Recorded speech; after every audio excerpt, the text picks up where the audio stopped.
Chapter 7. The Ethnic Theory of Plane Crashes. Captain, the weather radar has helped us a lot. On the morning of August 5th, 1997, the captain of Korean Air Flight 801 woke at 6 a.m.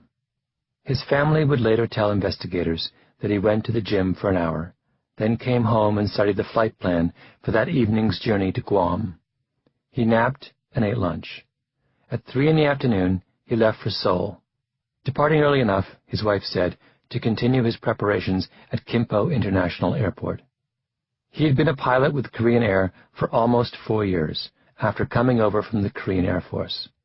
He had 8,900 hours of flight time, including 3,200 hours of experience in jumbo jets. A few months earlier, he had been given a Flight Safety Award by his airline for successfully handling a jumbo jet engine failure at low altitude. He was 42 years old and in excellent health. At 7 p.m., the captain, his first officer, and the flight engineer met and collected the trip's paperwork. They would be flying a Boeing 747, a model known in the aviation world as the Classic. The aircraft was in perfect working order. It had once been the Korean presidential plane. Flight 801 departed the gate at 10:30 in the evening and was airborne 20 minutes later. Takeoff was without incident. Just before 1:30 in the morning, the plane broke out of the clouds and the flight crew glimpsed lights off in the distance. "Is it Guam?" the flight engineer asked. Then, after a pause, he said, "It's Guam, Guam."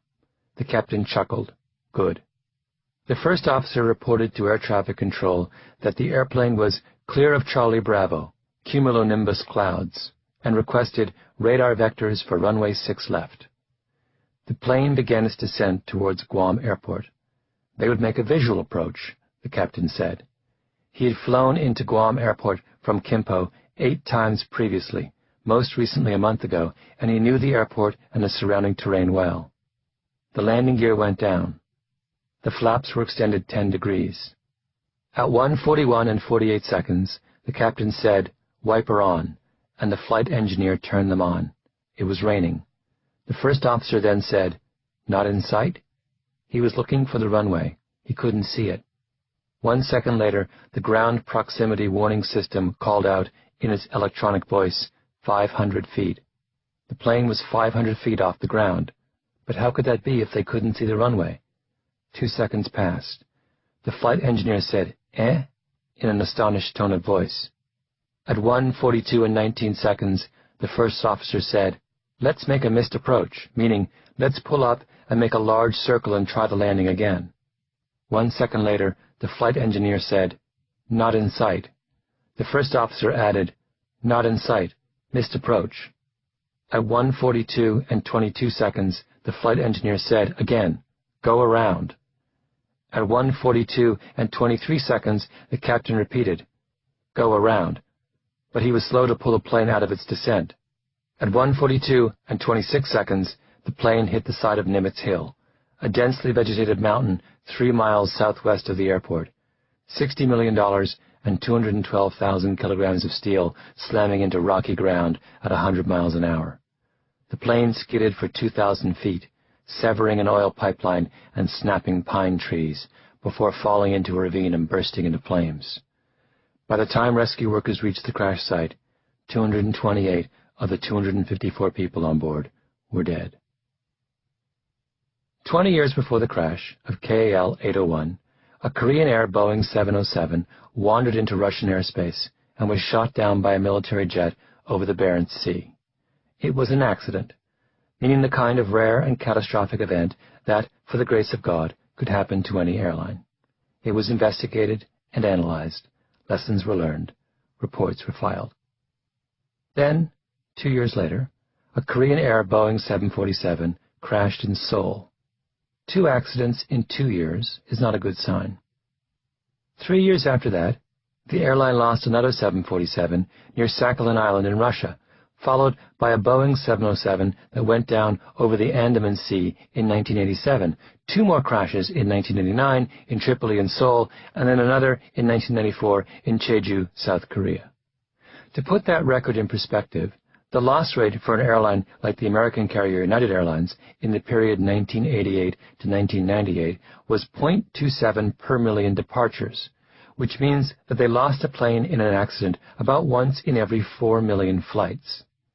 The loss rate for Korean Air in the same period was 4.79 per million departures, 17 times higher. Korean Air's planes were crashing so often that when the National Transportation Safety Board, NTSB, the U.S. agency responsible for investigating plane crashes within American jurisdiction, did its report on the Guam crash, it was forced to include an addendum listing all the new Korean Air accidents that had happened just since its investigation began.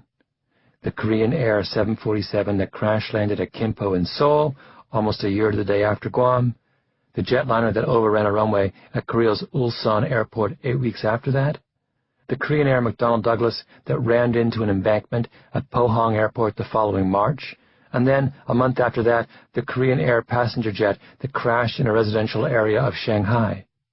Had the NTSB waited just a few more months, it could have added another. The Korean Air cargo plane that crashed just after takeoff from London's Stansted Airport, despite the fact that a warning bell went off in the cockpit no fewer than 14 times. In April 1999, Delta Airlines and Air France suspended their flying partnership with Korean Air. In short order, the U.S. Army, which maintains thousands of troops in South Korea, forbade its personnel from flying with the airline. South Korea's safety rating was downgraded by the U.S. Federal Aviation Authority, and Canadian officials informed Korean Air's management that they were considering revoking the company's overflight and landing privileges in Canadian airspace. In the midst of the controversy, an outside audit of Korean Air's operations was leaked to the public. The 40-page report was quickly denounced by Korean Air officials as sensationalized and unrepresentative, but by that point it was too late to save the company's reputation. The audit detailed instances of flight crews smoking cigarettes on the tarmac during refueling and in the freight hold while the plane was in the air. Crew read newspapers throughout the flight, the audit stated, often with newspapers held up in such a way that if a warning light came on, it would not be noticed. The report detailed bad morale, numerous procedural violations, and the alarming conclusion that training standards for the 747 Classic were so poor that there is some concern as to whether first officers on the Classic fleet could land the aircraft if the captain became totally incapacitated with abnormal conditions. By the time of the Shanghai crash, the Korean president, Kim Dae-jung, felt compelled to speak up. The issue of Korean Air is not a matter of an individual company, but a matter of the whole country, he said. Our country's credibility is at stake. Dae-jung then switched the presidential plane from Korean Air to its new arrival, Asiana. But then, a small miracle happened. Korean Air turned itself around.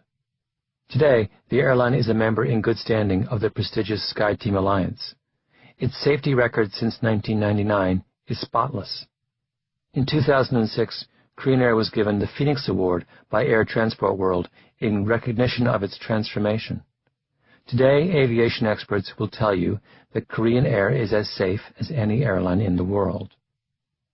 In this chapter, we're going to conduct a crash investigation, listen to the black box cockpit recorder, examine the flight records, look at the weather and the terrain and the airport conditions, and compare the Guam crash to another very similar plane crash, all in an attempt to understand precisely how the company transformed itself from the worst kind of outlier into one of the world's best airlines. It is a complex and sometimes strange story, but it turns on a very simple fact, the same fact that runs through the tangled history of Harlan and the Michigan students. Korean Air did not succeed, it did not right itself, until it acknowledged the importance of its cultural legacy. Plane crashes rarely happen in real life, the way they happen in the movies. Some engine part does not explode in a fiery bang. The rudder doesn't suddenly snap under the force of takeoff. The captain doesn't gasp, "Dear God," as he's thrown back against his seat. The typical commercial jetliner, at this point in its stage of development, is about as dependable as a toaster. Plane crashes are much more likely to be the result of an accumulation of minor malfunctions and extenuating circumstances. In a typical crash, for example, the weather is poor. Not terrible, necessarily, but bad enough that the pilot is under a little more stress than usual. In an overwhelming number of crashes, the plane is behind schedule, so the pilots are hurrying. In 52% of crashes, the pilot at the time of the accident has been awake for 12 hours or more, meaning that he's tired and not thinking straight. And 44% of the time, the two pilots have never flown together before, so they're not comfortable with each other. Then the errors start. And not just one error. The typical accident involves 7 consecutive human errors. One of the pilots does something wrong that by itself would not have been a problem. Then one of them makes another error on top of that, which, combined with the first error, still does not amount to catastrophe. But then they make a third error on top of that, and then another, and another, and another, and another. And it's the combination of all those errors that leads to disaster. These 7 errors, furthermore, are rarely problems of knowledge or flying skill. It's not that the pilot has to negotiate some critical technical maneuver and fails. The kinds of errors that cause plane crashes are invariably errors of teamwork and communication. One pilot knows something important and somehow doesn't tell the other pilot. One pilot does something wrong and the other pilot doesn't catch the error. A tricky situation needs to be resolved through a complex series of steps, and somehow the pilots fail to coordinate and miss one of them. The whole flight deck design is intended to be operated by 2 people, and that operation works best when you have one person checking the other, or both people willing to participate, says Earl Weiner, who for many years was chief engineer for safety at Boeing. Airplanes are very unforgiving if you don't do things right. And for a long time it's been clear that if you have 2 people operating the plane cooperatively, you will have a safer operation than if you have a single pilot flying a plane and another person who's simply there to take over if the pilot is incapacitated. Consider, for example, the famous, in aviation circles anyway, crash of the Colombian airliner Avianca 052 in January of 1990. The Avianca accident so perfectly illustrates the characteristics of the modern plane crash that it is studied in flight schools. In fact, what happened to that flight is so similar to what would happen 7 years later in Guam that it's a good place to start our investigation into the mystery of Korean Air's plane crash problem. The captain of the plane was Laureano Caviedes. His first officer was Mauricio Klotz. They were en route from Medellin, Colombia, to New York City's Kennedy Airport. The weather that evening was poor. There was a nor'easter up and down the East Coast, bringing with it dense fog and high winds. 203 flights were delayed at Newark Airport. 200 flights were delayed at LaGuardia Airport, 161 at Philadelphia, 53 at Boston's Logan Airport, and 99 at Kennedy. Because of the weather, Avianca was held up by air traffic control 3 times on its way to New York. The plane circled over Norfolk, Virginia for 19 minutes, above Atlantic City for 29 minutes, and 40 miles south of Kennedy Airport for another 29 minutes. After an hour and a quarter of delay, Avianca was cleared for landing. As the plane came in on its final approach to landing, the pilots encountered severe wind shear. One moment they were flying into a strong headwind, forcing them to add extra power to maintain their momentum on the glide down. The next moment, without warning, the headwind dropped dramatically, and they were traveling much too fast to make the runway.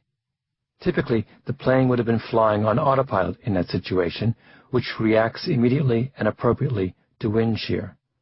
But the autopilot on the plane was malfunctioning, and it had been switched off. At the last moment, the pilot pulled up and executed a go-around. The plane did a wide circle over Long Island and reapproached Kennedy Airport. Suddenly, one of the plane's engines failed. Seconds later, a second engine failed.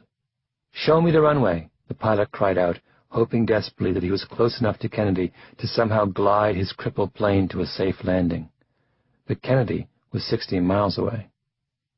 The 707 slammed into the estate owned by the father of the tennis champion John McEnroe, in the posh Long Island town of Oyster Bay.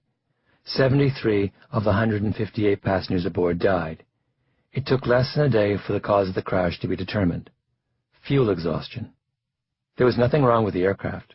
There was nothing wrong with the airport. The pilots weren't drunk or high. The plane had run out of gas.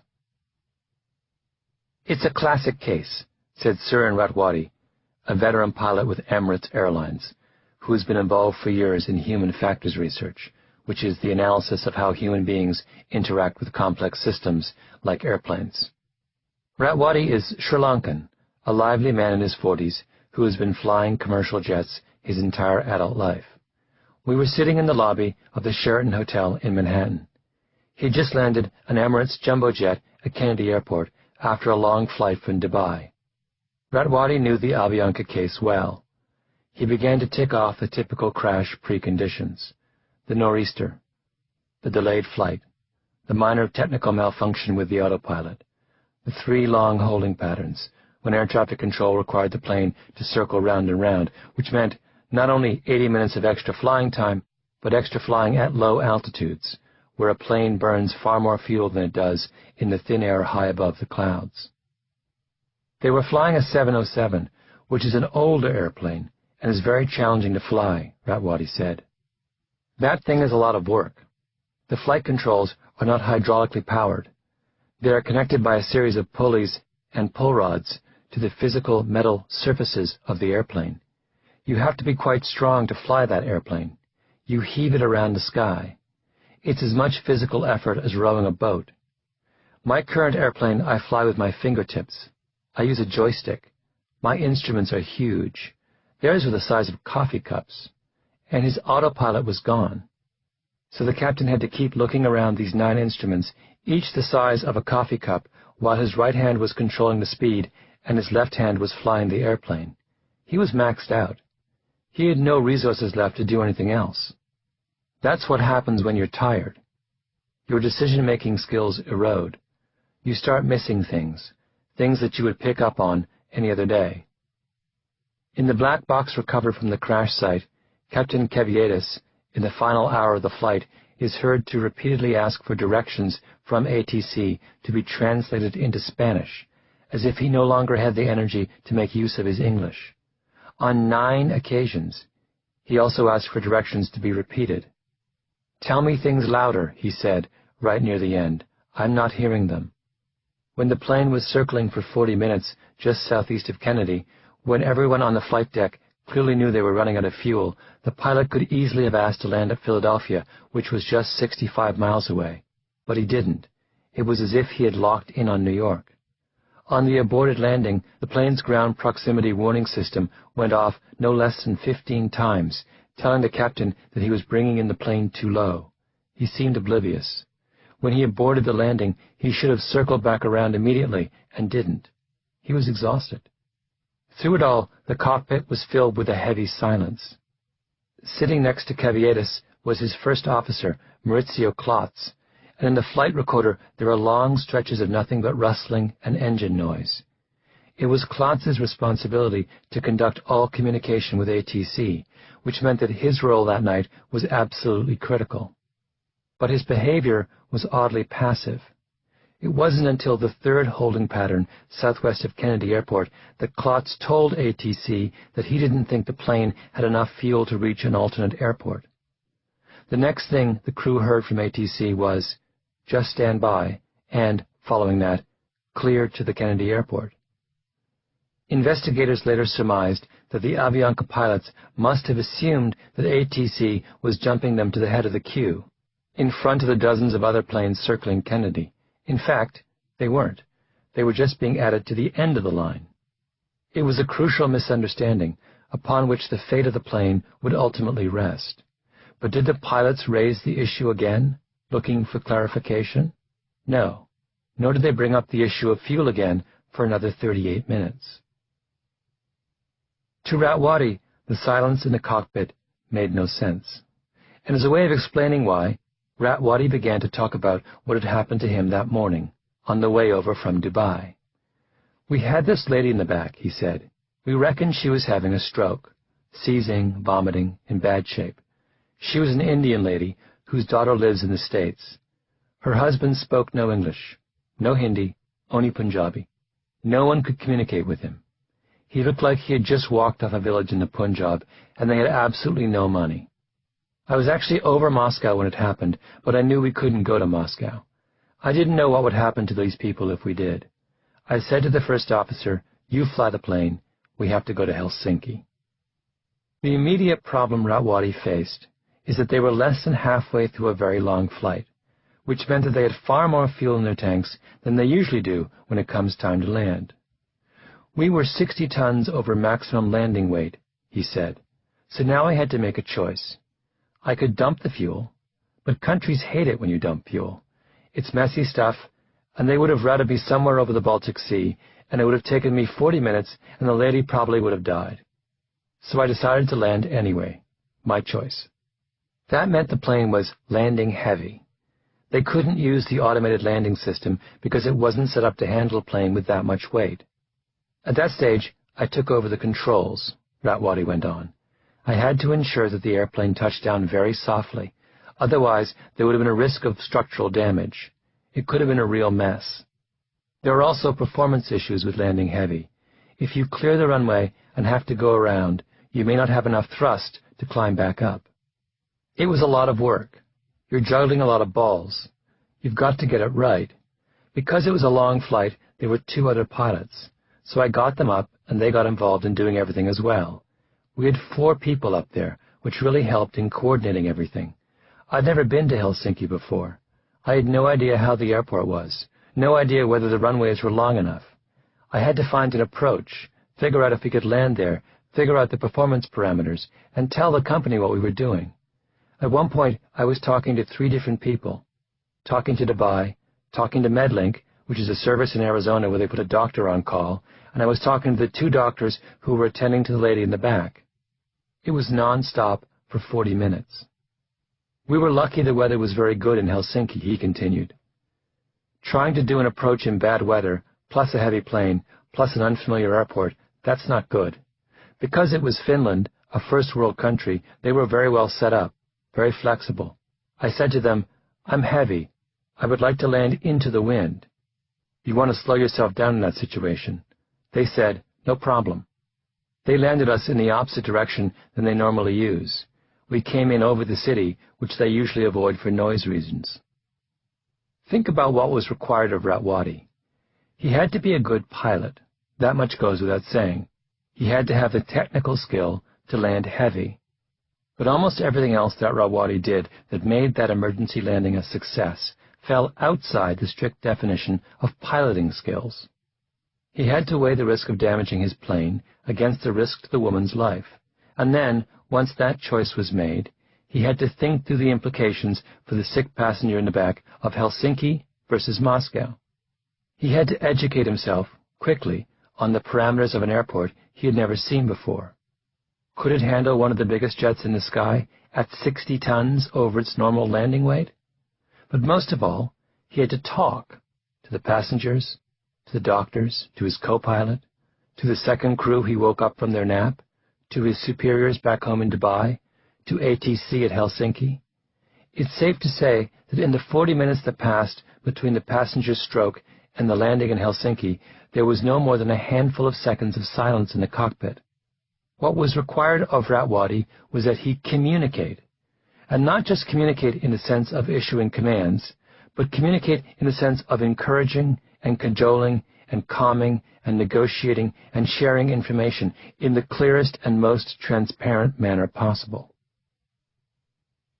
Here, by contrast, is a transcript from Avianca 052 as the plane is going in for its abortive first landing. The issue is the weather. The fog is so thick that Klotz and Kavietis cannot figure out where they are. Pay close attention, though, not to the content of their conversation, but to the form. In particular, note the length of the silences between utterances and the tone of Klotz's remarks. Kavietis: "The runway, where is it? I don't see it. I don't see it." They take up the landing gear. The captain tells Klotz to ask for another traffic pattern. 10 seconds pass. Kavietis: seemingly to himself. We don't have fuel. 17 seconds pass as the pilots give technical instructions to each other. Caveatus. I don't know what happened with the runway. I didn't see it. Klotz. I didn't see it. Air traffic control comes in and tells them to make a left turn. Caveatus. Tell them we are in an emergency. Klotz to air traffic control. That's right to 180 on the heading and, we'll try once again. We're running out of fuel. Imagine the scene in the cockpit. The plane is dangerously low on fuel. They have just blown their first shot at a landing. They have no idea how much longer the plane is capable of flying.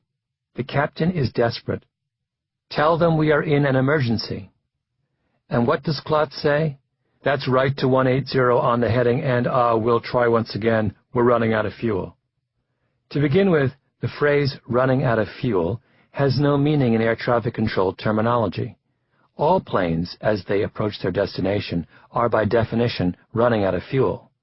Did Klotz mean that 052 no longer had enough fuel to make it to another alternative airport? Did he mean they were beginning to get worried about their fuel? Next, consider the structure of the critical sentence. Klotz begins with a routine acknowledgement of the instructions from air traffic control and doesn't mention his concern about fuel until the second half of the sentence. It's as if he were to say in a restaurant, yes, I'll have some more coffee, and, I'm choking on a chicken bone. How seriously would the waiter take him? The air traffic controller who Klotz was speaking with testified later that, I just took it as a passing comment. On stormy nights, air traffic controllers hear pilots talking about running out of fuel all the time. Even the that Klotz inserts between the two halves of his sentence serves to undercut the importance of what he's saying. Klotz spoke, according to another of the controllers who handled 052 that night, in a very nonchalant manner. There was no urgency in the voice. The term used by linguists to describe what Klotz was engaging in that moment, is mitigated speech, which refers to any attempt to modify or sugarcoat the meaning of what's being said. We mitigate when we're being polite, or when we're ashamed, or embarrassed, or when we're being deferential to authority. If you want your boss to do you a favor, you don't say, I'll need this by Monday. You mitigate. You say, don't bother if it's too much trouble, but if you have a chance to look at this over the weekend, that would be wonderful. In a situation like that, mitigation is entirely appropriate. In other situations, however, like a cockpit on a stormy night, it's a problem. The linguists Uta Fisher and Judith Arasano, for example, once gave the following hypothetical scenario to a group of captains and first officers and asked them how they would respond. You notice on the weather radar an area of heavy precipitation 25 miles ahead. The pilot is maintaining his present course at Mach 0.73, even though embedded thunderstorms have been reported in your area and you encounter moderate turbulence. You want to ensure that your aircraft will not penetrate this area. Question: what do you say to the pilot? In Fisher and Arasano's mind, there are at least 6 ways to try and persuade the pilot to change course and avoid the bad weather, each with different levels of mitigation. Number 1. Command. Turn 30 degrees right. That's the most direct and explicit way of making a point imaginable. It's zero mitigation. Number 2. Crew obligation statement. I think we need to deviate right around now. Notice the use of we and the fact that the request is now much less specific. That's a little softer. Number 3. Crew suggestion. Let's go around the weather. Implicit in that statement is, we're in this together. Number 4, query. Which direction would you like to deviate? That's even softer than a crew suggestion because the speaker is conceding that he's not in charge. Number 5, preference. I think it would be wise to turn left or right. Number 6, hint. That return at 25 miles looks mean. That's the most mitigated statement of all. Fisher and Arasano found that captains overwhelmingly said they would issue a command in that situation. Turn 30 degrees right. They were talking to a subordinate. They had no fear of being blunt. The first officers, on the other hand, were talking to their boss, and so they overwhelmingly chose the most mitigated alternative. They hinted. It's hard to read Fisher and Arosino's study and not be just a little bit alarmed, because a hint is the hardest kind of request to decode and the easiest to refuse. In the 1982 Air Florida crash outside Washington, D.C., the first officer tried 3 times to tell the captain that the plane had a dangerous amount of ice on its wings. But listen to how he says it. It's all hints. First officer: look at how the ice is just hanging on his, back there. See that? Then, first officer tries again. See all those icicles on the back there and everything? And then, boy, this is a losing battle here on trying to de-ice those things.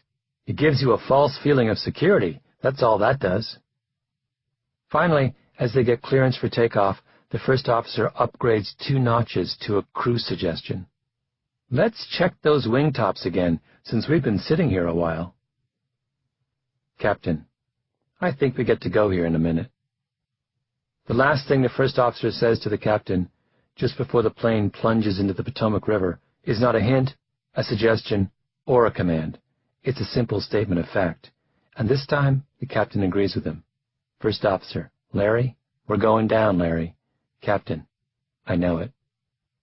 Mitigation explains one of the great anomalies of plane crashes. In commercial airlines, captains and first officers split the flying duties equally. But historically, crashes have been far more likely to happen when the captain is in the flying seat. At first, that seems to make no sense, since the captain is almost always the pilot with the most experience. But think about the Air Florida crash. If the first officer had been the captain, would he have hinted 3 times? No. He would have commanded, and the plane wouldn't have crashed. Planes are safer when the least experienced pilot is flying, because it means the second pilot isn't going to be afraid to speak up. Combating mitigation has become one of the great crusades in commercial aviation over the past 15 years. Every major airline now has what is called crew resource management training, which is designed to teach junior crew members how to communicate clearly and assertively. For example, many airlines teach a standardized procedure for co-pilots to challenge the pilot if he or she thinks something has gone terribly awry. Captain: I'm concerned about. Then, Captain: I'm uncomfortable with. And if the captain still doesn't respond, Captain: I believe the situation is unsafe. And if that fails, the first officer is required to take over the airplane. Aviation experts will tell you that it is the success of this war on mitigation, as much as anything else, that accounts for the extraordinary decline in airline accidents in recent years.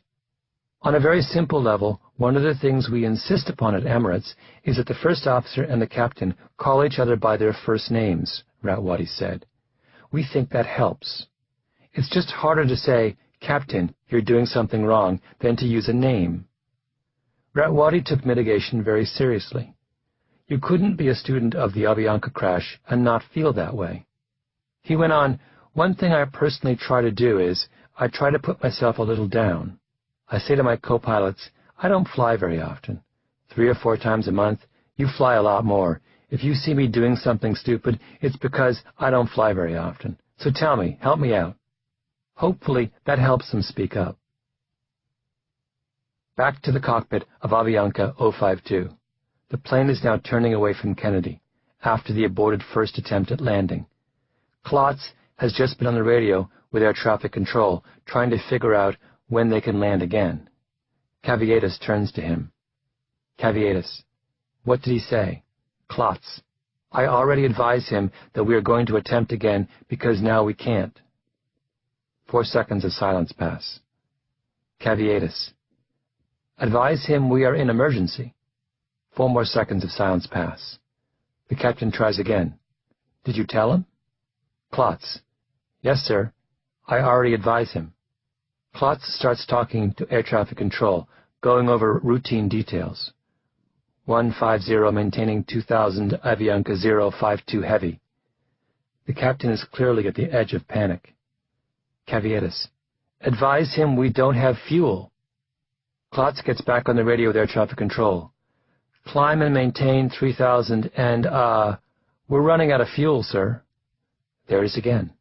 No mention of the magic word emergency, which is what air traffic controllers are trained to listen for. Just running out of fuel at the end of a sentence, preceded by the mitigating ah. If you're counting errors, the Avianca crew is now in double digits. Caveatus. Did you already advise that we don't have fuel? Klotz. Yes, sir. I already advised him.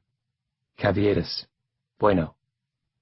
If it were not the prelude to a tragedy, their back and forth would resemble an Abbott and Costello comedy routine. A little over a minute passes. Air traffic control.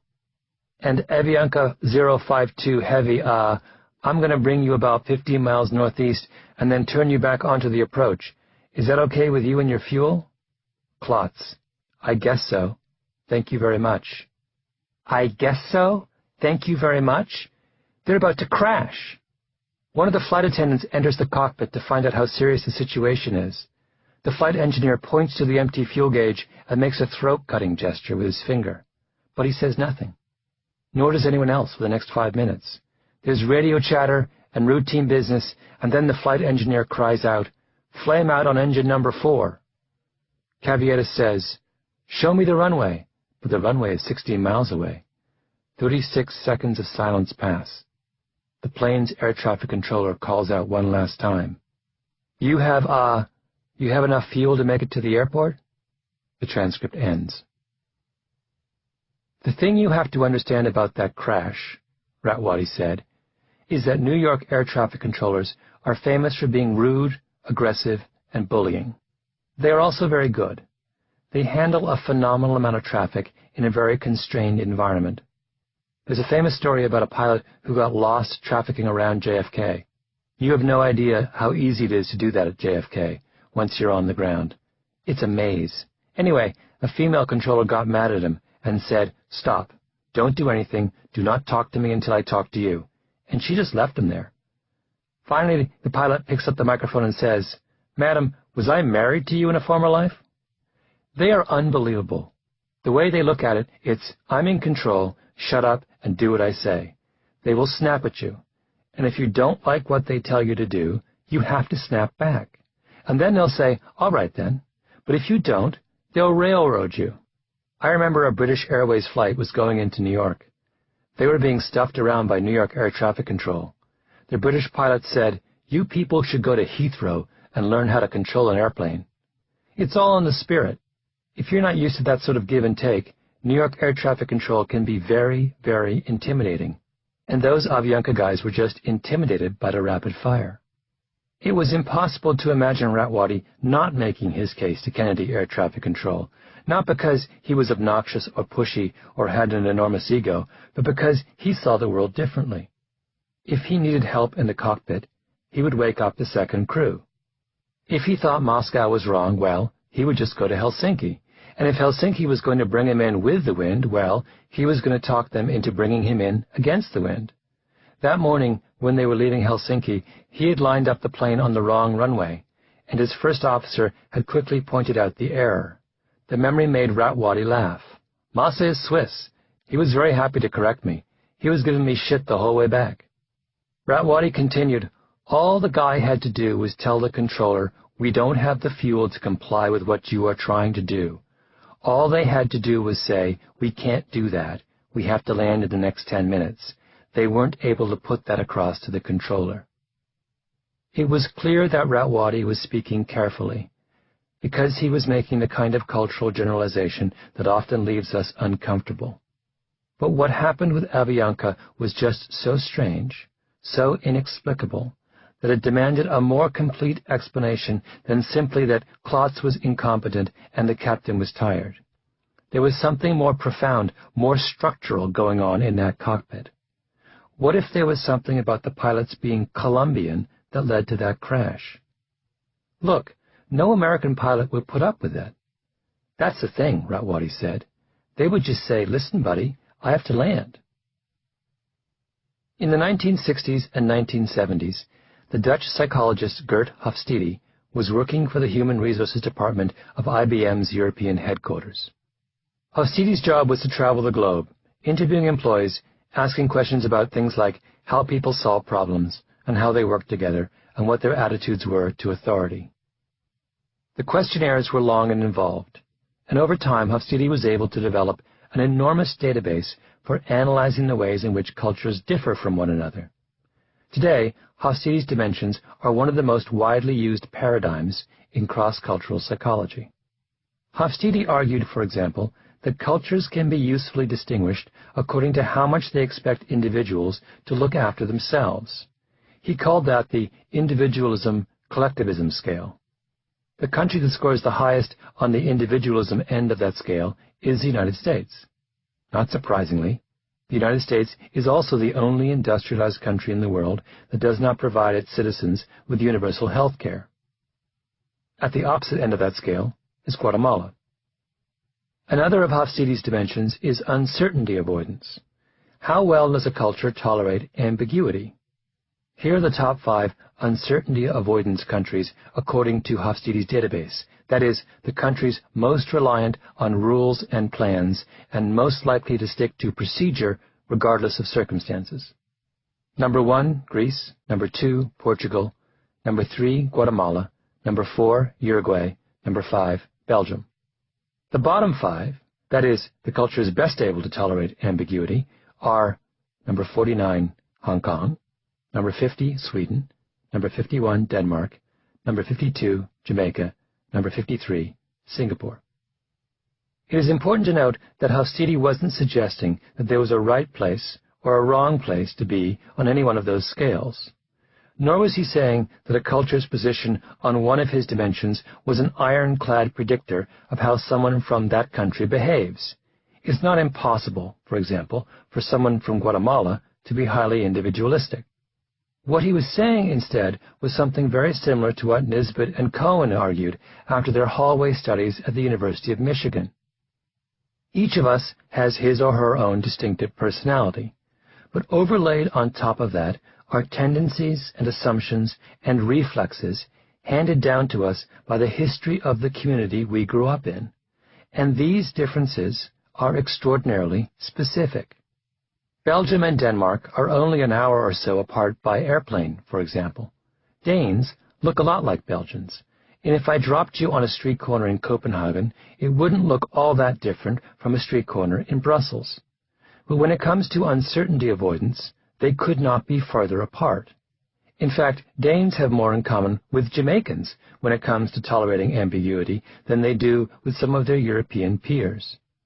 Denmark and Belgium may share in a kind of broad European liberal democratic tradition, but they have different histories, different political structures, different religious traditions, different languages and food and architecture and literature going back hundreds and hundreds of years. And the sum total of all those differences is that in certain kinds of situations that require dealing with risk and uncertainty, Danes tend to react in a very different way from Belgians. Of all of Hofstede's dimensions, though, perhaps the most interesting is what he called the Power Distance Index, PDI. Power distance is concerned with attitudes towards hierarchy, specifically with how much a particular culture values and respects authority. To measure it, Hofstede asked questions like, how frequently, in your experience, does the following problem occur? Employees being afraid to express disagreement with their managers. In other words, to what extent do the less powerful members of organizations and institutions accept and expect that power is distributed unequally? How much are older people respected and feared? Are power holders entitled to special privileges? In low power distance index countries, Hofstede wrote in his classic text, Culture's Consequences, power is something of which power holders are almost ashamed, and they will try to underplay. I once heard a Swedish, low PDI, university official state that in order to exercise power, he tried not to look powerful. Leaders may enhance their informal status by renouncing formal symbols. In low PDI Austria, Prime Minister Bruno Kreisky was known to sometimes take the streetcar to work. In 1974, I actually saw the Dutch, low PDI, Prime Minister Joop den Uyl on vacation with his motorhome at a camping site in Portugal. Such behavior of the powerful would be very unlikely in high PDI Belgium or France. It's hard to imagine the Prime Minister of either country in a streetcar or a motorhome. You can imagine the effect that Hofstede's findings had on people in the aviation industry. What was their great battle over mitigated speech and teamwork all about, after all? It was an attempt to reduce power distance in the cockpit. Hofstede's questions about power distance, how frequently, in your experience, does the following problem occur, employees being afraid to express disagreement with their managers, was the very question aviation experts were asking of first officers in their dealings with captains. And Hofstede's work suggested something that had not occurred to anyone in the aviation world, that the task of convincing first officers to assert themselves was going to depend an awful lot on their culture's power distance rating. That's what Ratwady meant when he said that no American would have been so fatally intimidated by the controllers at Kennedy Airport. America is a classic low-power distance culture. When push comes to shove, Americans fall back on their Americanness, and that Americanness means that you think of the air traffic controller as your equal. But what country do you find at the other end of the power distance scale? Colombia. In the wake of the Avianca crash, the psychologist Robert Helmreich, who has done more than anyone to argue for the role of culture in explaining pilot behavior, wrote a brilliant analysis of the accident in which he argued that you couldn't understand Klotz's behavior without first taking into account his nationality. That his predicament that day was uniquely the predicament of someone who had a deep and abiding respect for authority. Helmreich wrote, "The high power distance of Colombians could have created frustration on the part of the first officer because the captain failed to show the kind of clear, if not autocratic, decision-making expected in high-power distance cultures. The first and second officers may have been waiting for the captain to make decisions, but still may have been unwilling to pose alternatives. Klotz sees himself as a subordinate. It's not his job to solve the crisis. It's the captain's, and the captain is exhausted and isn't saying anything.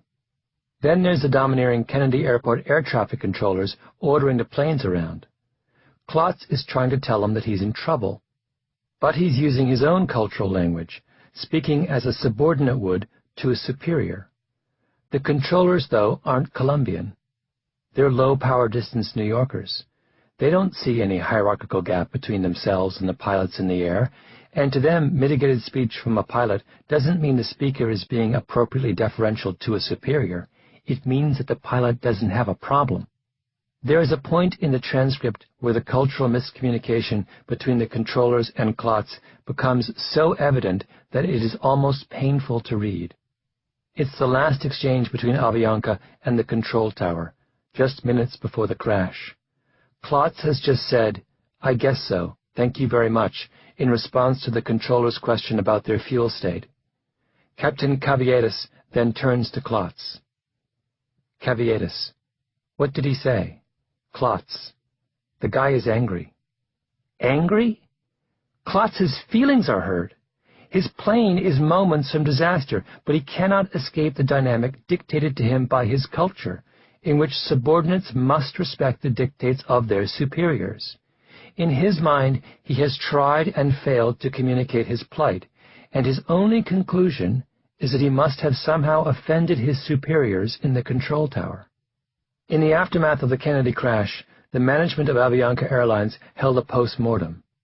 Avianca had just had 4 accidents in quick succession, and all 4 cases, the airline concluded, had to do with airplanes in perfect flight condition, aircrew without physical limitations and considered of average or above average flight ability, and still the accidents happened. In the company's Madrid crash, the report went on, the co-pilot tried to warn the captain about how dangerous the situation was. The co-pilot was right, but they died because, when the co-pilot asked questions, his implied suggestions were very weak. The captain's reply was to ignore him totally. Perhaps the co-pilot did not want to appear rebellious, questioning the judgment of the captain, or he did not want to play the fool because he knew the pilot had a great deal of experience flying in that area. The co-pilot should have advocated for his own opinions in a stronger way.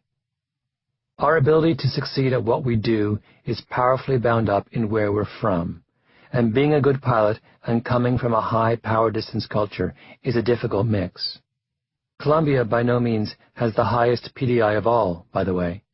Helmreich and a colleague, Ashley Merritt, once measured the PDI of pilots from around the world. Number 1 was Brazil. Number 2 was South Korea. The National Transportation Safety Board, the U.S. agency responsible for investigating plane crashes, is headquartered in a squat 70s-era office building on the banks of the Potomac River in Washington, D.C. Off the agency's long hallways are laboratories filled with airplane wreckage, a mangled piece of an engine turbine, a problematic piece of a helicopter rotor. On a shelf in one of the laboratories is the cockpit voice and data recorder, the so-called black box from the devastating ValueJet crash in Florida in 1996, where 110 people were killed. The recorder is encased in a shoebox-sized housing made out of thick, hardened steel, and on one end of the box there's a jagged hole, as if someone, or rather something, had driven a stake into it with tremendous force. Some of the NTSB investigators are engineers who reconstruct crashes from the material evidence. Others are pilots. A surprising number of them, though, are psychologists, whose job it is to listen to the cockpit recorder and reconstruct what was said and done by the flight crew in the final minutes before a crash.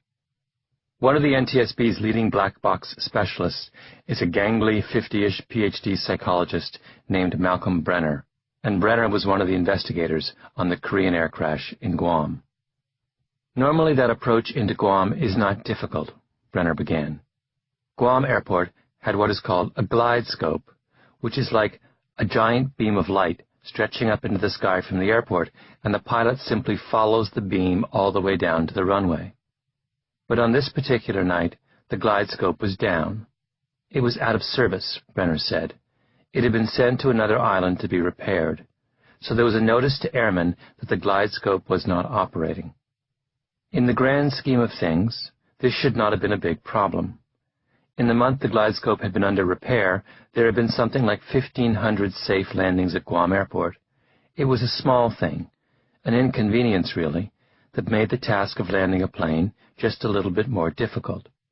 The second complication was the weather, Brenner continued. Normally in the South Pacific, you've got these brief weather situations, but they go by quickly. You don't have storms. It's a tropical paradise. But that night, there were some little cells, and it just happens that that evening they were going to be flying into one of those little cells a few miles from the airport. So the captain has to decide, what exactly is my procedure for landing? Well, they were cleared for what's called a VOR-DME approach. It's complicated. It's a pain in the ass. It takes a lot of coordination to set it up. You have to come down in steps. But then, as it happens, from miles out, the captain sees the lights of Guam. So he relaxes, and he says, we're doing a visual approach. The VOR is a beacon that sends out a signal that allows the pilots to calculate their altitude as they approach an airport. It's what pilots would rely on before the invention of the glide scope. The captain's strategy was to use the VOR to get the plane close, and then once he could see the lights of the runway, to land the plane visually. Pilots do visual landings all the time. It seemed to make sense. But every time a pilot chooses a plan, he's supposed to prepare a backup in case things go awry, and this captain didn't. They should have been coordinating. He should have been briefing for the DME step-downs, Brenner went on, but he doesn't talk about that. The storm cells are all around them, and what the captain seems to be doing is assuming that at some point he's going to break out of the clouds and see the airport. And if he doesn't see it by 560 feet, he'll just go around. Now, that would work, except for one thing. The VOR on which he's basing his strategy is not at the airport. It's 2.5 miles away on Nimitz Hill. There are a number of airports in the world where this is true. Sometimes you can follow the VOR down, and it takes you straight to the airport. Here, if you follow the VOR down, it takes you straight to Nimitz Hill. The pilot knew about the VOR. It was clearly stated in the airport's navigational charts. He had flown into Guam 8 times before, and in fact, he had specifically mentioned it in the briefing he gave before takeoff. But then again, it was 1 in the morning, and he'd been up since 6 a.m. the previous day. We believe that fatigue was involved, Brenner went on. It's a back-of-the-clock flight. You fly in and arrive at 1 in the morning, Korea time. Then you spend a few hours on the ground, and you fly back as the sun is coming up. The captain has flown it a month before. In that case, he slept on the first-class seat. Now he's flying in and says he's really tired. So there they are, the classic preconditions of a plane crash, the same 3 that set the stage for Avianca 052. By themselves, none of these would be sufficient for an accident. Together, they require the combined efforts of everyone in the cockpit, and that's where Korean Air 801 ran into trouble. Here is the flight recorder transcript of the final 30 minutes of KAL Flight 801. It begins with the captain complaining of exhaustion. 1:20 and 1 second. Captain, if this round trip is more than a 9-hour trip, we might get little something. With 8 hours, we get nothing. 8 hours do not help us at all. They make us work to maximum, up to maximum. Probably this way, hotel expenses will be saved for cabin crews and maximize the flight hours. Anyway, they make us work to the maximum. There's the sound of a man shifting in his seat. A minute passes. 1:21 and 13 seconds. Captain, really sleepy. First officer, of course. Then comes one of the most critical moments in the flight. The first officer decides to speak up. First officer, don't you think it rains more in this area here? The first officer must have thought long and hard before making that comment. He was not flying in the easy collegiality of Surin Ratwadi's cockpit. Among Korean Air flight crews, the expectation on layovers was that the junior officers would attend to the captain to the point of making him dinner or purchasing him gifts. As one Korean Air pilot puts it, the sensibility in many of the airline's cockpits was that the captain is in charge and does what he wants, when he likes, how he likes, and everyone else sits quietly and does nothing. In the Delta report on Korean Air that was posted anonymously on the Internet, one of the auditors tells a story of sitting in on a Korean Air flight where the first officer got confused while listening to air traffic control and mistakenly put the plane on a course intended for another plane. The flight engineer picked up something was wrong but said nothing. First officer was also not happy but said nothing. Despite good visual conditions, crew did not look out and see that current heading would not bring them to the airfield. Finally, the plane's radar picks up the mistake, and then comes the key sentence. Captain hit first officer with the back of his hand for making the error. Hit him with the back of his hand? When the 3 pilots all met that evening at Kimpo for their pre-flight preparation, the first officer and the engineer would have bowed to the captain. They would all have then shaken hands. It is first time to meet you, the co-pilot might have said, respectfully. The Korean language has no less than 6 different levels of conversational address, depending on the relationship between the addressee and the addressor. Formal deference, informal deference, blunt, familiar, intimate, and plain. The first officer would not have dared to use one of the more intimate or familiar forms when he addressed the captain. This is a culture in which enormous attention is paid to the relative standing of any 2 people in a conversation. The Korean linguist Ho Min-son writes, "At a dinner table, a lower-ranking person must wait until a higher-ranking person sits down and starts eating, while the reverse does not hold true. One does not smoke in the presence of a social superior. When drinking with a social superior, the subordinate hides his glass and turns away from the superior. In greeting a social superior, though not an inferior, a Korean must bow. A Korean must rise when an obvious social superior appears on the scene, and he cannot pass in front of an obvious social superior. All social behavior and actions are conducted in the order of seniority or ranking. As the saying goes, there is order even to drinking cold water." So, when the first officer says, "Don't you think it rains more in this area here?" we know what he means by that. He means, "Captain, You have committed us to a visual approach with no backup plan, and the weather outside is terrible. You think that we will break out of the clouds in time to see the runway, but what if we don't? It's pitch black outside and pouring rain, and the glidescope is down. But he can't say that. He hints, and in his mind he said as much as he can to his superior.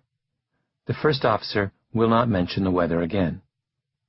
It is just after that moment that the plane, briefly, breaks out of the clouds, and off in the distance the pilots see lights. Is it Guam? The flight engineer asks. Then, after a pause, he says, It's Guam, Guam. The captain chuckles. Good. But it isn't good. It's an illusion. They've come out of the clouds for a moment, but they're still 20 miles from the airport, and there's an enormous amount of bad weather still ahead of them. The flight engineer knows this because it is his responsibility to track the weather, so now he decides to speak up. Today, weather radar has helped us a lot, he says. Weather radar has helped us a lot? A second hint from the flight deck. What the engineer means is just what the first officer meant. This isn't a night where you can rely on just your eyes to land the plane. Look at what the weather radar is telling us. There's trouble ahead. To Western ears, it seems strange the flight engineer would bring this subject up just once. Western communication has what linguists call a transmitter orientation. That is, it is considered the responsibility of the speaker to communicate ideas clearly and unambiguously. Even in the tragic case of the Air Florida crash, where the first officer never does more than hint about the danger posed by the ice, he still hints 4 times, phrasing his comments 4 separate ways in an attempt to make his meaning clear. He may have been constrained by the power distance between himself and the captain, but he was still operating within a Western cultural context which holds that if there is confusion, it is the fault of the speaker. But Korea, like many Asian countries, is receiver-oriented. It's up to the listener to make sense of what is being said. In the engineer's mind, he said a lot. Ho Min-son gives the following conversation as an illustration, an exchange between an employee, Mr. Kim, and his boss, a division chief. Division chief, it's cold and I'm kind of hungry. What that means, Son says, is, why don't you buy a drink or something to eat? Mr. Kim, how about a glass of liquor? Meaning, I will buy liquor for you. Division chief, it's okay, don't bother. Meaning, I will accept your offer if you repeat it. Mr. Kim, you must be hungry. How about going out? Meaning, I insist on treating you. Division chief, shall I do so? Meaning, I accept. There is something beautiful in the subtlety of that exchange, in the intention that each party must pay to the motivations and desires of the other. It's civilized in the truest sense of that word. It does not permit insensitivity or indifference.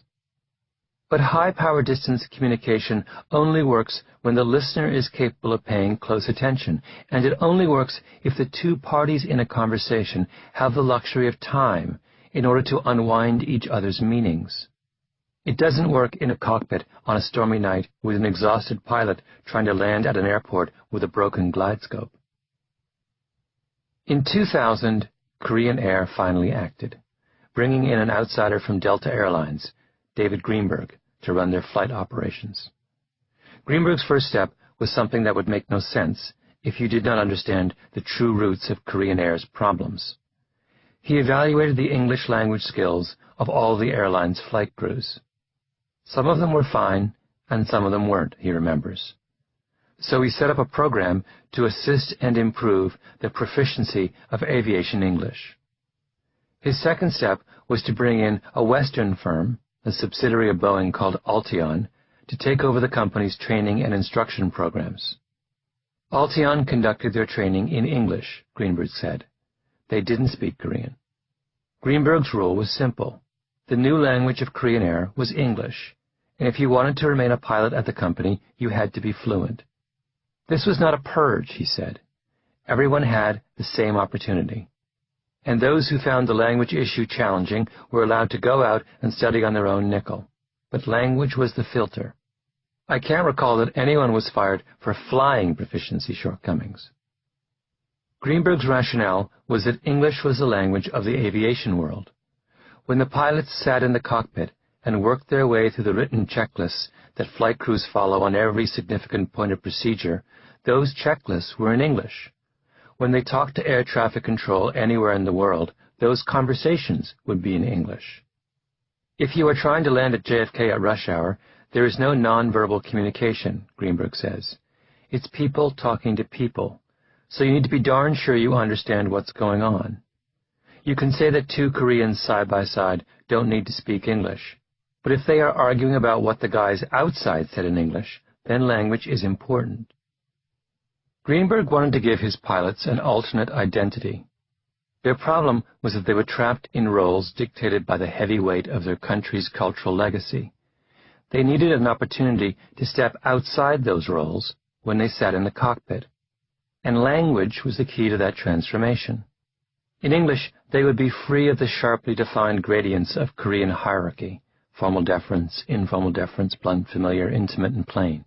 Instead, the pilots could participate in a culture and language with a very different legacy.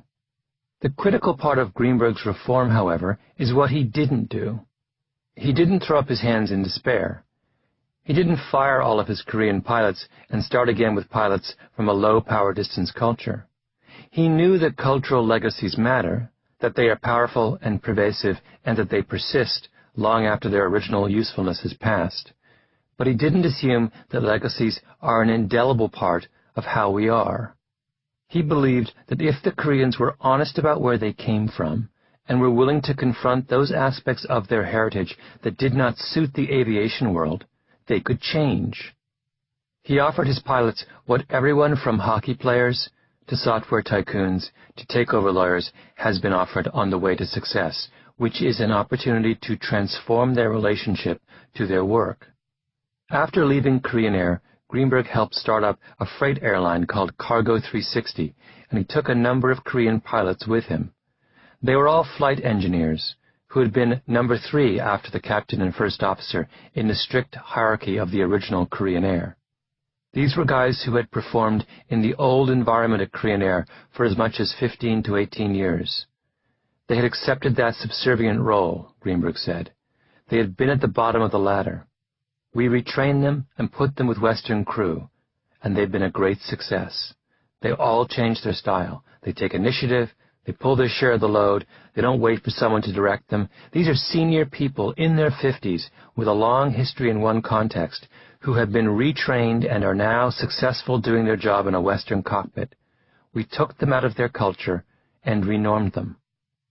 That is an extraordinarily liberating example. When we understand what it means to be a good pilot, when we understand how much culture and history and the world outside of the individual matter to professional success, then we don't have to throw up our hands in despair at an airline where pilots crash planes into the side of mountains. We have a way to make successes out of the unsuccessful. But first, we have to be frank about a subject that we would all too often rather ignore.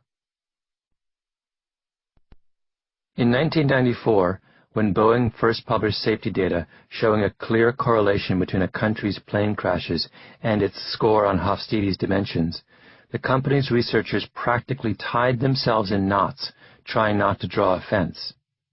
We're not saying there's anything here, but we think there's something there, is how Boeing's chief engineer for airplane safety put it. Why are we so squeamish? Why is the fact that each of us comes from a culture with its own distinctive mix of strengths and weaknesses, tendencies and predispositions so difficult to acknowledge? We cannot pretend that each of us is a product simply of our own lives and experiences. When we ignore culture, planes crash. Back to the cockpit. Today, weather radar has helped us a lot. No pilot would say that now, but this was 1997. Before Korean Air took its power distance issues seriously. The captain was tired, and the engineer's true meaning sailed over his head. Yes, the captain says in response, they are very useful. He isn't listening. The plane is flying towards the VOR beacon, and the VOR is on the side of a mountain. The weather hasn't broken, so the pilots can't see anything.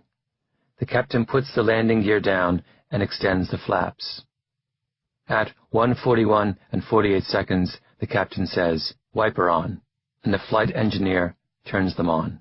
It's raining now. At 1:41 and 59 seconds, the first officer asks, "Not in sight?" He's looking for the runway. He can't see it. He's had a sinking feeling in his stomach for some time now.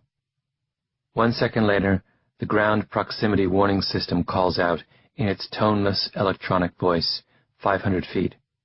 The plane is 500 feet off the ground. The ground in this case is the side of Nimitz Hill. But the crew is confused because they think that the ground means the runway, and how can that be if they can't see the runway? The flight engineer says, "Eh?" in an astonished tone of voice.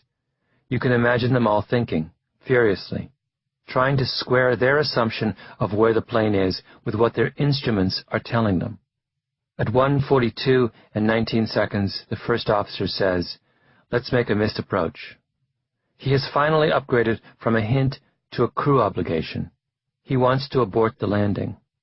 Later in the crash investigation, it was determined that if he had seized control of the plane, in that moment, there would have been enough time to pull up the nose and clear Nimitz Hill. This is what first officers are trained to do when they believe a captain is clearly in the wrong.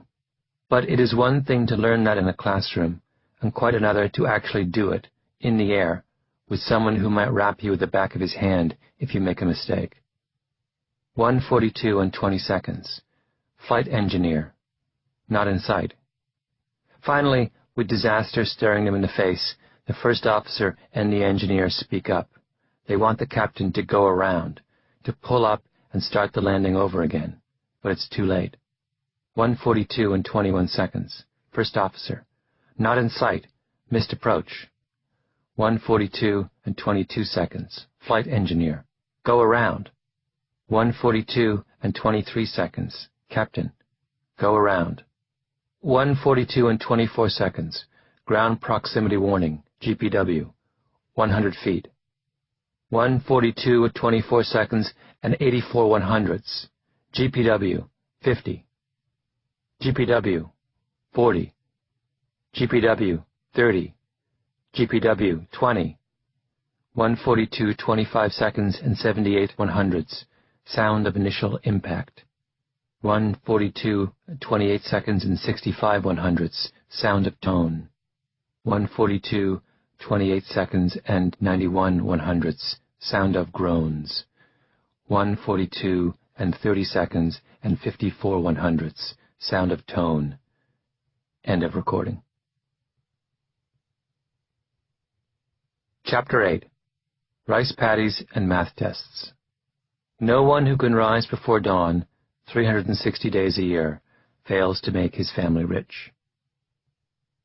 The gateway to the industrial heartland of southern China runs up through the wide, verdant swath of the Pearl River Delta. The land is covered by a thick, smoggy haze. The freeways are crammed with tractor-trailers.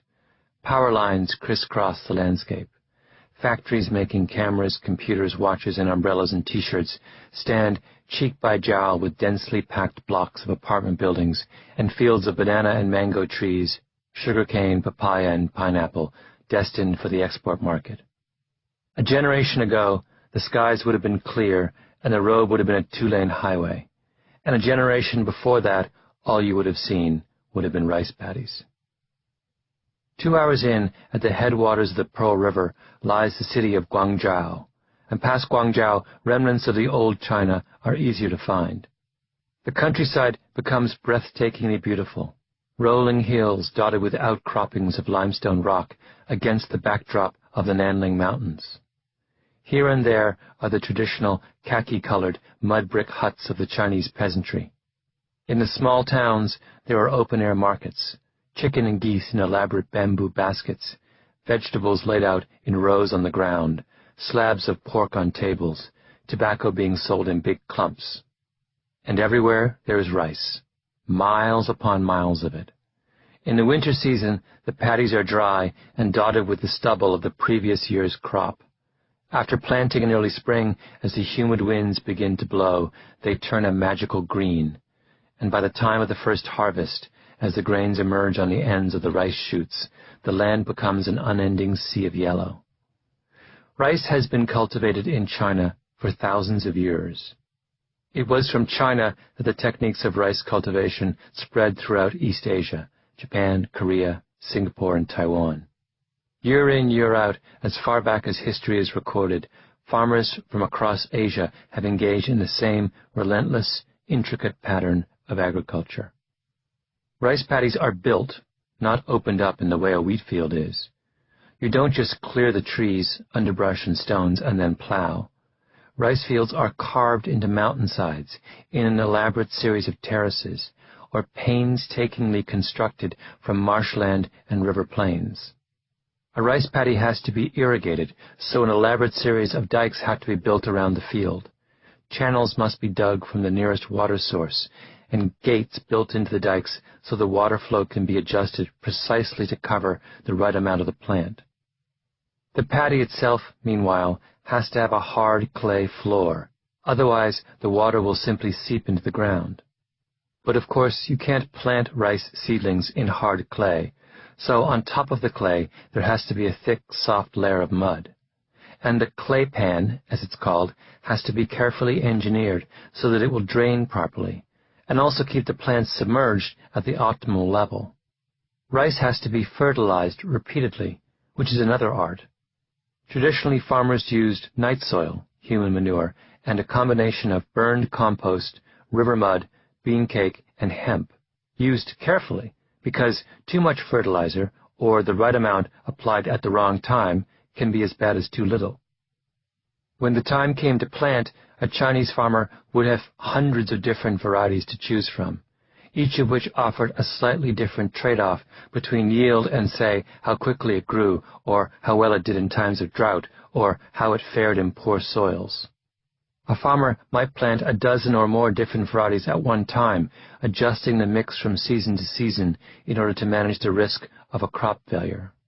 He or she, or more accurately, the whole family, since rice agriculture was a family affair, would plant the seed in a specially prepared seed bed. After a few weeks, the seedlings would be transplanted into the field in carefully spaced rows 6 inches apart and then painstakingly nurtured. Weeding was done by hand, diligently and unceasingly, because the seedlings could easily be choked by other plant life. Sometimes each rice shoot would be individually groomed with a bamboo comb to clear away insects. All the while, farmers had to check and recheck water levels and make sure the water didn't get too hot in the summer sun. And when the rice ripened, farmers gathered all of their friends and relatives and in one coordinated burst harvested it as quickly as possible so they could get the second crop in and harvest it before the winter dry season began. Breakfast in South China, at least for those who could afford it, is congee, white rice porridge with lettuce and dace paste and bamboo shoots. Lunch is more congee. Dinner is rice with toppings. Rice was what you sold at the market to buy the other necessities of life. It was how wealth and status were measured. It dictated almost every working moment of every day. Rice is life, says the anthropologist Gonzalo Santos, who has studied a traditional South Chinese village. Without rice, you don't survive. If you want to be anyone in this part of China, you would have had to have rice. It made the world go round. Take the following list of numbers: 4853976. Spend 20 seconds memorizing that sequence before saying them out loud again. If you speak English, you have about a 50% chance of remembering that sequence perfectly. If you're Chinese, though, you're almost certain to get it right every time. Why is that? Because, as human beings, we store digits in a memory loop that runs for about 2 seconds. We most easily memorize whatever we can say or read within that 2-second span. And Chinese speakers get that list of numbers, 4853976, right every time because, unlike English speakers, their language allows them to fit all those 7 numbers into 2 seconds. That example comes from Stanislas Dehaene's book, The Number Sense, and as Dehaene explains, Chinese number words are remarkably brief. Most of them can be uttered in less than 1/4 of a second. For instance, 4 is si and 7 qui. Their English equivalents, 4, 7, are longer. Pronouncing them takes about 1/3 of a second. The memory gap between English and Chinese apparently is entirely due to this difference in length. In languages as diverse as Welsh, Arabic, Chinese, English, and Hebrew, there is a reproducible correlation between the time required to pronounce numbers in a given language and the memory span of its speakers. In this domain, the prize for efficacy goes to the Cantonese dialect of Chinese, whose brevity grants residents of Hong Kong a rocketing memory span of about 10 digits. It turns out that there is also a big difference in how number naming systems in Western and Asian languages are constructed. In English, we say 14, 16, 17, 18, and 19. So one might think that we would also say 1-teen, 2-teen, and 3-teen, but we don't. We make up a different form, 11, 12, 13, and 15. Similarly, we have 40 and 60, which sound like what they are, but we also say 50 and 30 and 20, which sort of sound what they are, but not really. And for that matter, for numbers above 20, we put the decade first and the unit number second, 21, 22. For the teens, though, we do it the other way around. We put the decade second and the unit number first, 14, 17, 18. The number system in English is highly irregular. Not so in China, Japan, and Korea. They have a logical counting system. 11 is 10-1, 12 is 10-2, 24 is 2-10-4, and so on. That difference means that Asian children learn to count much faster than their American counterparts. 4-year-old Chinese children can count, on average, up to 40. American children at that age can only count to 15, and most don't reach 40 until they're 5. By the age of 5, in other words, American children are already a year behind their Asian counterparts in the most fundamental of math skills. The regularity of their number system also means that Asian children can perform basic functions, like addition, far more easily. Ask an English 7-year-old to add 37 plus 22 in her head, and she has to convert the words to numbers, 37 plus 22. Only then can she do the math. 2 plus 7 is 9, and 30 and 20 is 50, which makes 59. Ask an Asian child to add 3 10s 7 and 2 10s 2, and then the necessary equation is right there, embedded in the sentence. No number translation is necessary. It's 5 10s 9. The Asian system is transparent, says Karen Fusion, a Northwestern University psychologist who has done much of the research on Asian-Western differences. I think that it makes the whole attitude towards math different. Instead of being a rote learning thing, there's a pattern I can figure out. There is an expectation that I can do this. There is an expectation that it's sensible. For fractions, we say 3/5. The Chinese is literally, out of 5 parts, take 3. That's telling you conceptually what a fraction is differentiating the denominator and the numerator. The much-storied disenchantment with mathematics among Western children starts in the 3rd and 4th grade, and Fusen argues that perhaps a part of that disenchantment is due to the fact that math doesn't seem to make sense. Its linguistic structure is clumsy. Its basic rules seem arbitrary and complicated. Asian children, by contrast, don't face nearly that same sense of bafflement. They can hold more numbers in their head and do calculations faster, and the way fractions are expressed in their language corresponds exactly to the way a fraction really is, and maybe that makes them a little bit more likely to enjoy math. And maybe because they enjoy math a little more, they try a little harder and take more math classes, and are more willing to do their homework, and on in a kind of virtuous circle. When it comes to math, in other words, Asians have a built-in advantage. But it's an unusual kind of advantage. For years, students from China, South Korea, and Japan, and children of recent immigrants from those countries, have substantially outperformed their Western counterparts at mathematics. And the assumption has always been that that must have something to do with some kind of innate Asian proclivity for math. The psychologist Richard Lynn has even gone so far as to propose an elaborate evolutionary theory involving the Himalayas, really cold weather, pre-modern hunting practices, brain size, and specialized vowel sounds to explain why he believes Asians have higher IQs. That's how we think about math.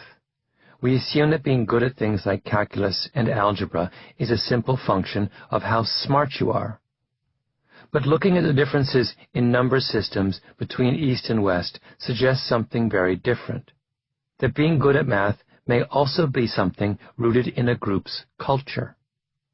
In the case of the Koreans, one kind of deeply rooted legacy stood in the way of the very modern task of flying an airplane. Here we have another kind of legacy, one that turns out to be perfectly suited for 21st century tasks. Cultural legacies matter. And once you've seen the surprising effect of things like power distance and numbers that can be said in a quarter as opposed to a third of a second, it's hard not to wonder how many other cultural legacies are there that have an impact on 21st century intellectual tasks. What if coming from a culture shaped by the demands of growing rice also makes you better at math? Could the rice paddy make a difference in the classroom? The most striking fact about a rice paddy, which you never quite grasp until you actually stand in the middle of one, is its size. It's tiny. A moo, which roughly corresponds to the size of a typical rice paddy, is 1/15 of a hectare. That's about as big as a hotel room. A typical Asian rice farm is 2 or 3 moo. A village in China of 1,500 people might support itself entirely with 450 acres of land, which in the American Midwest would be the size of a typical family farm. At that scale, with families of 5 and 6 people living off a farm the size of 2 hotel rooms, agriculture changes dramatically. Historically, Western agriculture has been mechanically oriented. In the West, if a farmer wanted to become more efficient or increase his yield, he introduced more and more sophisticated equipment, which allowed him to replace human labor with mechanical labor. A threshing machine, a hay baler, a combine harvester, a tractor. He cleared another field and increased his acreage because now his machinery allowed him to work more land with the same amount of effort. But in Japan or China, farmers didn't have the money to buy equipment. And, in any case, there certainly wasn't any extra land that could easily be converted into new fields. So rice farmers improved their yields by becoming smarter, by becoming better managers of their own time, and by making better choices.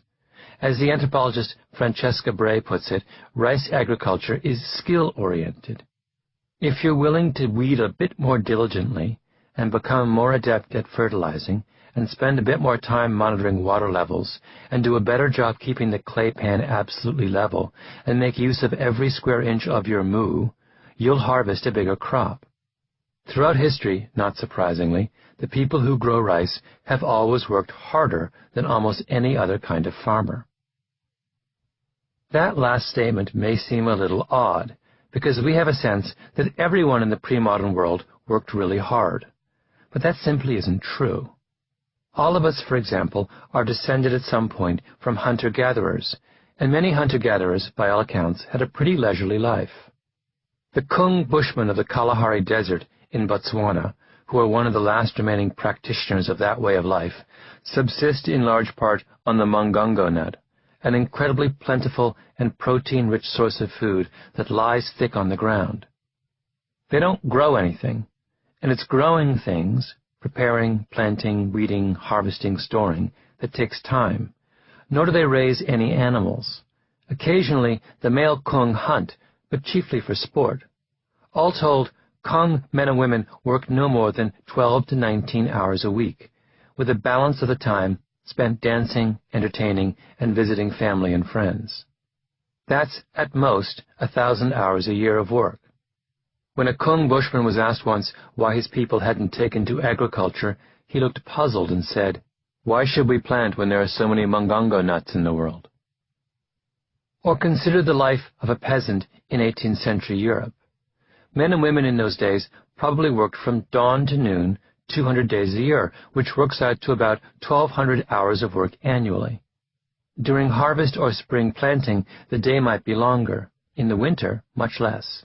In The Discovery of France, the historian Graham Robb writes that peasant life in a country like France, even well into the 19th century, was essentially brief episodes of work followed by long periods of idleness. 99% of all human activity described in this and other accounts of French country life, he writes, took place between late spring and early autumn. In the Pyrenees and the Alps, entire villages would essentially hibernate from the time of the first snow in November until March or April. In more temperate regions of France, where temperatures in the winter rarely fell below freezing, the same pattern held. Robb continues, "The fields of Flanders were deserted for much of the year." An official report on the Nieve in 1844 described the strange mutation of the Burgundian day laborer once the harvest was in and the vine stalks had been burned. After making the necessary repairs to their tools, these vigorous men will now spend their days in bed, packing their bodies tightly together in order to stay warm and eat less food. They weaken themselves deliberately. Human hibernation was a physical and economic necessity. Lowering the metabolic rate prevented hunger from exhausting supplies. People trudged and dawdled, even in summer. After the Revolution, in Alsace and the Pas-de-Calais, officials complained that wine growers and independent farmers, instead of undertaking some peaceful and sedentary industry in the quieter season, abandoned themselves to dumb idleness. If you were a peasant farmer in southern China, by contrast, you didn't sleep through the winter. In the short break marked by the dry season, from November through February, you busied yourself with side tasks. You made bamboo baskets or hats and sold them in the market. You repaired the dikes in your rice paddy and rebuilt your mud hut. You sent one of your sons to work in a nearby village for a relative. You made tofu and dried bean curd and caught snakes, they were a delicacy, and trapped insects. By the time the turning of the spring came, you were back in the fields at dawn. Working in a rice field is 10 to 20 times more labor-intensive than working on an equivalently sized corn or wheat field. Some estimates put the annual workload of a wet rice farmer in Asia at 3,000 hours a year. Think for a moment about what the life of a rice farmer in the Pearl River Delta must have been like. 3,000 hours a year is a staggering amount of time to spend working, particularly if many of those hours involve being bent over in the hot sun, planting and weeding in a rice paddy. What redeemed the life of a rice farmer, however, was the nature of that work. It was a lot like the garment work done by the Jewish immigrants to New York. It was meaningful. First of all, there is a clear relationship in rice farming between effort and reward. The harder you work a rice field, the more it yields. Second, it's complex. The rice farmer isn't simply planting in the spring and harvesting in the fall. He or she is effectively a small businessman, juggling a family workforce, hedging uncertainty through seed selection, building and managing a sophisticated irrigation system, coordinating the complex process of harvesting the first crop while simultaneously preparing the second crop. And most of all, it's autonomous. The peasants of Europe worked essentially as low-paid slaves of an aristocratic landlord, with little control over their own destinies. But China and Japan never developed that kind of oppressive feudal system because feudalism simply can't work in a rice economy. Growing rice is too complicated and intricate for a system that requires farmers to be coerced and bullied into going out into the fields each morning. By the 14th and 15th centuries, landlords in central and southern China had an almost completely hands-off relationship with their tenants. They would collect a fixed rent and let farmers go about their business. The thing about wet rice farming is not only that you need phenomenal amounts of labor, but it's very exacting, says the historian Kenneth Pomerantz. You have to care. It really matters that the field is perfectly leveled before you flood it. Getting it close to level, but not quite right, makes a big difference in terms of your yield. It really matters that the water is in the fields for just the right amount of time. There's a big difference between lining up the seedlings at exactly the right distance and doing it sloppily. It's not like you put the corn in the ground in mid-March, and as long as the rain comes by the end of the month, you're okay. You're controlling all the inputs in a very direct way. And when you have something that requires that much care, the overlord has to have a system that gives the actual laborer some set of incentives, where if the harvest comes out well, the farmer gets a bigger share. That's why you get fixed rents, where the landlord says, I get 20 bushels regardless of the harvest, and if it's really good, you get the extra. It's a crop that doesn't do very well with something like slavery or wage labor. It would just be too easy to leave the gate that controls the irrigation water open a few seconds too long, and there goes your field. The historian David Arkush once compared Russian and Chinese peasant proverbs, and the differences are striking. If God does not bring it, the earth will not give it, is a typical Russian proverb. That's the kind of fatalism and pessimism typical of a repressive feudal system, where peasants had no reason to believe in the efficacy of their own work. On the other hand, Arkush writes, Chinese proverbs are striking in their belief that hard work, shrewd planning, and self-reliance or cooperation with a small group will in time bring recompense. Here are some of the things that penniless peasants would say to one another as they worked 3,000 hours a year in the baking heat and humidity of Chinese rice paddies, which, by the way, are filled with leeches. No food without blood and sweat. Farmers are busy, farmers are busy. If farmers weren't busy, where would grain to get through the winter come from? In the winter, the lazy man freezes to death. Don't depend on heaven for food, but on your own 2 hands carrying the load. Useless to ask about the crops, it all depends on hard work and fertilizer. If a man works hard, the land will not be lazy. And then, most telling of all, no one who can rise before dawn 360 days fails to make his family rich. Rise before dawn 360 days a year? For the Kung, leisurely gathering mungongo nuts, or the French peasant sleeping away the winter, or anyone else living in something other than the world of rice cultivation, that proverb would be unthinkable. This is not, of course, an unfamiliar observation about Asian culture. Go to a college campus, and students will say that the Asian students are overwhelmingly the ones studying at the library, long after everyone else has left. Some people of Asian background, understandably, get offended when people talk about their culture this way, because they sense that the stereotype is being used as a form of disparagement. But a belief in work is in fact a thing of beauty. Virtually every success story we've seen in this book so far involves someone or some group working harder than their peers. Bill Gates was addicted to his work screen as a child. So was Bill Joy. The Beatles put in thousands of hours of practice in Hamburg. Joe Flom ground away for years perfecting the art of takeovers before he got his chance. Working really hard is what successful people do. And the genius of the culture formed in the rice paddies is that hard work gave those in the fields a way to find meaning in the midst of great hardship and poverty. That lesson has served Asians well in many endeavors, but rarely so perfectly as in the case of mathematics. A few years ago, Alan Schoenfeld, a math professor at Berkeley, made a videotape of a woman named Renee as she was trying to solve a math problem. Renee was in her mid-20s, with long black hair and round glasses. In the tape, she's playing with a software program designed to teach algebra. On the screen is an X and a Y axis. The program asks you to punch in a set of coordinates, and then it draws a line for you on the screen. At this point, I'm sure, some vague memory of your middle school algebra is coming back to you. But rest assured, you don't need to remember any of it to understand the significance of Renee's example.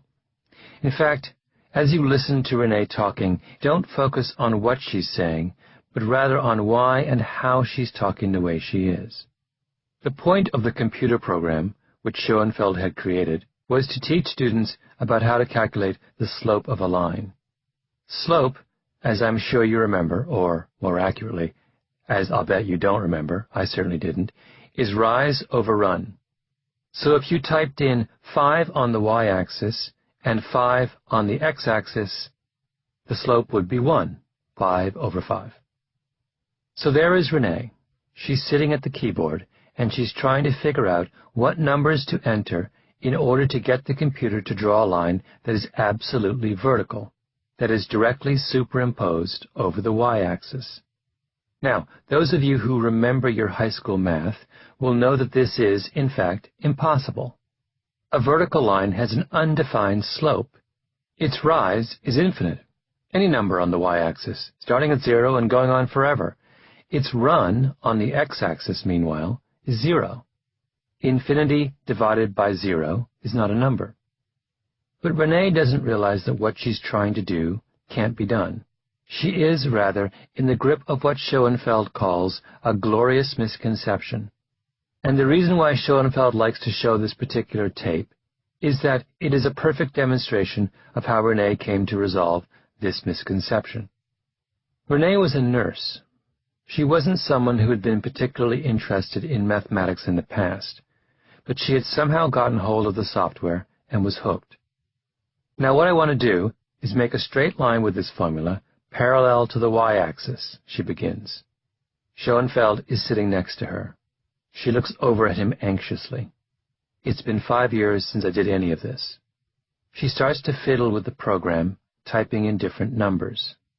Now, if I change the slope that way, -1, now what I mean to do is make the line go straight. As she types in numbers, the line on the screen changes. Oops, that's not going to do it. She looks puzzled. What are you trying to do? Schoenfeld asks. What I'm trying to do is make a straight line parallel to the y-axis. What do I need to do here? I think what I need to do is change this a little bit. She points at the place where the number for the y-axis is. That was something I discovered, that when you go from 1 to 2, there was a rather big change. But now if you get way up there, you have to keep changing. This is Renee's glorious misconception. She's noticed the higher she makes the y-axis coordinate, the steeper the line gets. So she thinks the key to making a vertical line is just making the y-axis coordinate large enough. I guess 12 or even 13 could do it. Maybe even as much as 15, she says. She frowns. She and Schoenfeld go back and forth. She asks him questions. He prods her gently in the right direction. She keeps trying and trying, one approach after another. At one point, she types in 20. The line gets a little steeper. She types in 40. The line gets steeper still. I see that there is a relationship there, but as to why, it doesn't seem to make sense to me. What if I do 80? If 40 gets me halfway, then 80 should get me all the way to the y-axis. So let's just see what happens. She types in 80. The line is steeper still, but it's not totally vertical. Ooh, it's infinity, isn't it? It's never going to get there. Renee is close, but then she reverts to her original misconception. So what do I need, 100? Every time you double the number, you get halfway to the y-axis, but it never gets there. She types in 100. It's closer, but not quite there yet. She starts to think out loud. It's obvious she's on the verge of figuring something out. Well, I knew this, though, but I knew that. For each one up, it goes that many over. I'm still somewhat confused as to why. She pauses, squinting at the screen. I'm getting confused. It's 1/10 of the way to the 1, but I don't want it to be. And then she sees it. Oh, it's any number up and 0 over. It's any number divided by 0. Her face lights up. A vertical line is anything divided by 0, and that's an undefined number. Oh, okay, now I see. The slope of a vertical line is undefined. Ah, that means something now. I won't forget that.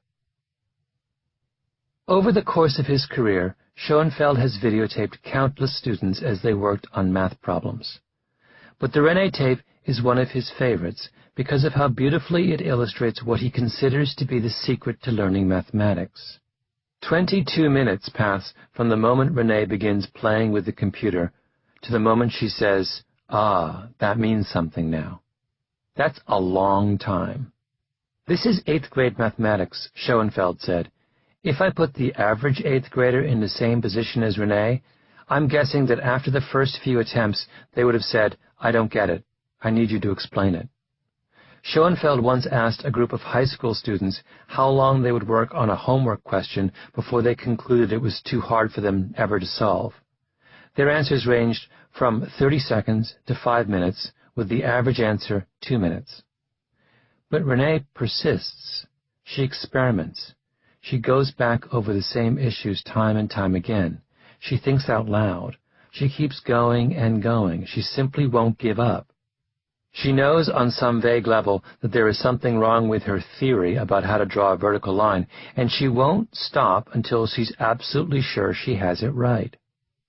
Renee wasn't a math natural. Abstract concepts like slope and undefined clearly didn't come easily to her.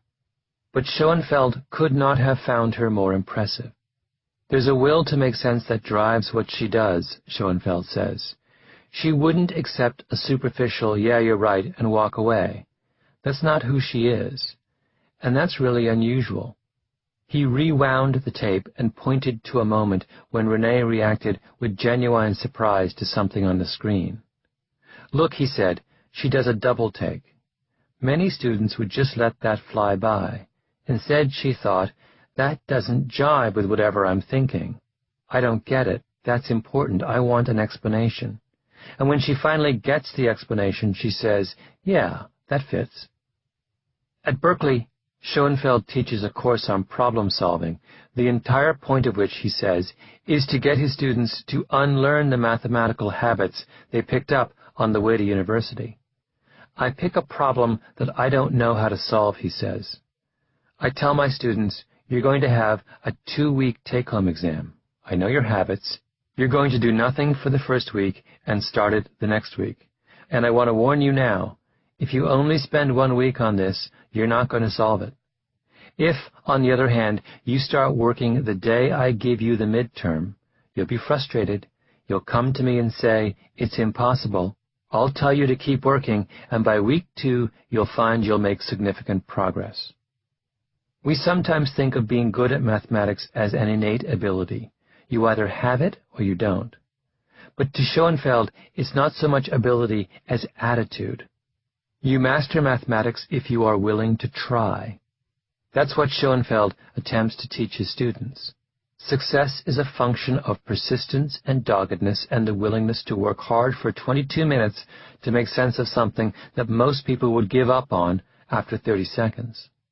Put a bunch of Renees in a classroom and give them the space and time to explore mathematics for themselves, and you could go a long way. Or imagine a country where Renee's doggedness is not the exception, but a cultural trait, embedded as deeply as the culture of honor in the Cumberland Plateau. Now that would be a country good at math. Every 4 years, an international group of educators administers a comprehensive mathematics and science test to elementary and junior high school students around the world. It's called the TIMSS, the same test we discussed earlier when looking at differences between 4th graders born near the beginning of a school cutoff date and those born near the end of the date. And the point of the TIMSS is to allow us to compare the educational achievement of one country with another. When students sit down to take the TIMSS exam, they also have to fill out a questionnaire. It asks them all kinds of things, such as what their parents' level of education is, or what their views about math are, or what their friends are like. It's not a trivial exercise. It's about 120 questions long. In fact, it is so tedious and demanding that many students leave as many as 10 or 20 questions blank. Now here's the interesting part. As it turns out, the average number of items answered on the TIMSS questionnaire varies from country to country. It is possible, in fact, to rank all the participating countries according to how many items their students answer on the questionnaire. Now, what do you think happens if you compare the questionnaire rankings with the math rankings? They're almost exactly the same. In other words, countries whose students are willing to concentrate and sit still long enough and focus on answering every single question in an endless questionnaire are the same countries whose students do the best job of solving math problems. The person who discovered this fact is an educational researcher at the University of Pennsylvania named Erling Boe, and he stumbled across it by accident. It came out of the blue, he says.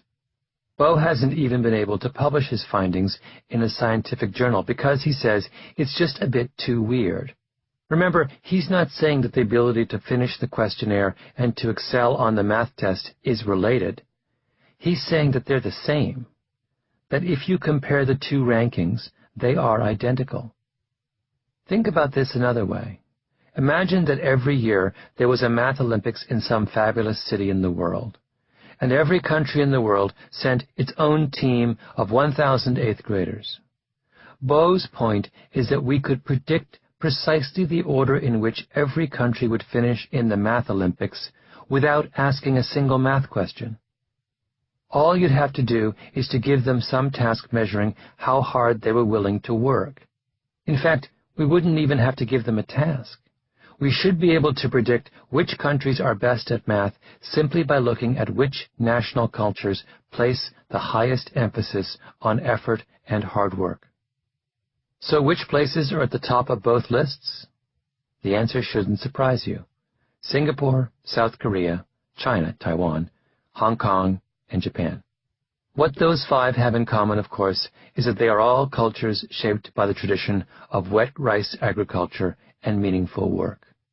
They are the kinds of places where, for hundreds of years, penniless peasants, slaving away in the rice paddies 3,000 hours a year, would say things to each other like, "No one who can rise before dawn 360 days a year fails to make his family rich." Chapter 9. Marita's Bargain. All my friends are from KIPP.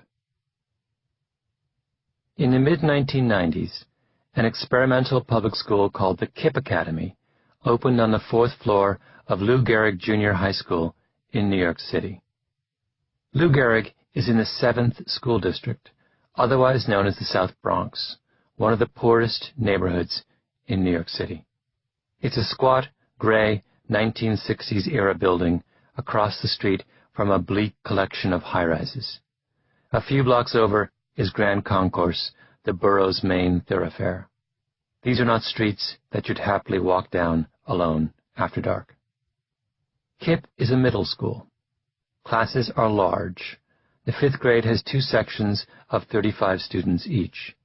There are no entrance exams or admissions requirements. Students are chosen by lottery, with any 4th grader living in the Bronx eligible to apply.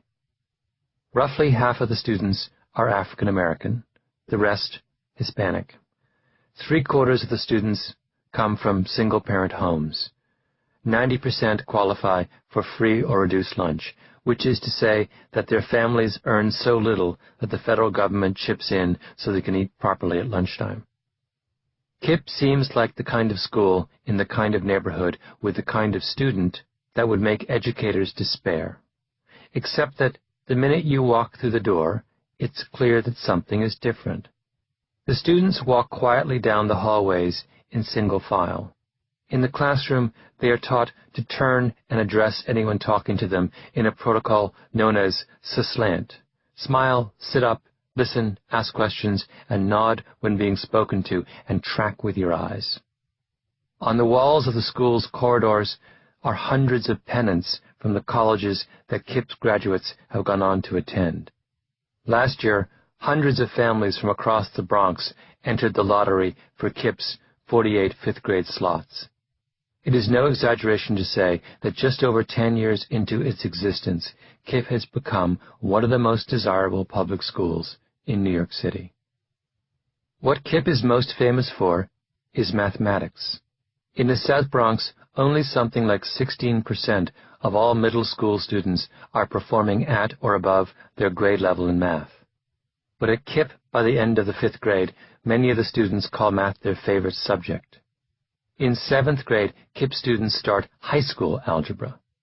By the end of 8th grade, 84% of the students are performing at or above their grade level, which is to say that this motley group of randomly chosen lower-income kids from dingy apartments in one of the country's worst neighborhoods, whose parents, in an overwhelming number of cases, have never set foot in a college, do as well in mathematics as the privileged 8th graders of America's wealthy suburbs. Our kids' reading is on point, said David Levin, who founded KIPP with a fellow teacher, Michael Feinberg, in 1994. They struggle a little bit with their writing skills, but when they leave here, they rock in math. There are now more than 50 KIPP schools across the United States, with more on the way. The KIPP program represents one of the most promising new educational philosophies in the United States. But its success is best understood not in terms of its curriculum, its teachers, its resources, or some kind of institutional innovation. KIPP is, rather, an organization that has succeeded by taking the idea of cultural legacies seriously. In the early 19th century, a group of reformers set out to establish a system of public education in the United States. What passed for public school at the time was a haphazard assortment of locally run one-room schoolhouses and overcrowded urban classrooms scattered around the country. In rural areas, schools closed in the spring and fall and ran all summer long, so that children could help out in the busy planting and harvesting seasons. In the city, many schools mirrored the long and chaotic schedules of the children's working-class parents. The reformers wanted to make sure that all children went to school and that public school was comprehensive, meaning that all children got enough schooling to learn how to read and write and do basic arithmetic and function as productive citizens. But as the historian Kenneth Gold has pointed out, the early educational reformers were also tremendously concerned that children not get too much schooling. In 1871, for example, the United States Commissioner of Education published a report by Edward Jarvis on the relation of education to insanity. Jarvis had studied 1,741 cases of insanity and concluded that overstudy was responsible for 205 of them. Education lays the foundation of a large portion of the causes of mental disorder, Jarvis wrote. Similarly, the pioneer of public education in Massachusetts, Horace Mann, believed that working students too hard would create a most pernicious influence upon character and habits. Not infrequently is health itself destroyed by overstimulating the mind. In the education journals of the day, there were constant worries about overtaxing students or blunting their natural abilities through too much schoolwork. The reformers, Gold writes, strove for ways to reduce time spent studying because long periods of respite could save the mind from injury. Hence the elimination of Saturday classes, the shortening of the school day, and the lengthening of vacation, all of which occurred over the course of the 19th century. Teachers were cautioned that, when students are required to study, their bodies should not be exhausted by long confinement, nor their minds bewildered by prolonged application. Rest also presented particular opportunities for strengthening cognitive and analytical skills. As one contributor to the Massachusetts Teacher suggested, it is when thus relieved from the state of tension belonging to actual study that boys and girls, as well as men and women, acquire the habit of thought and reflection and of forming their own conclusions, independently of what they are taught and the authority of others. This idea that effort must be balanced by rest could not be more different from Asian notions about study and work, of course. But then again, the Asian worldview was shaped by the rice paddy. In the Pearl River Delta, the rice farmer planted 2 and sometimes 3 crops a year. The land was fallow only briefly. In fact, one of the singular features of rice cultivation is that because of the nutrients carried by the water used in irrigation, the more a plot of land is cultivated, the more fertile it gets. But in Western agriculture, the opposite is true.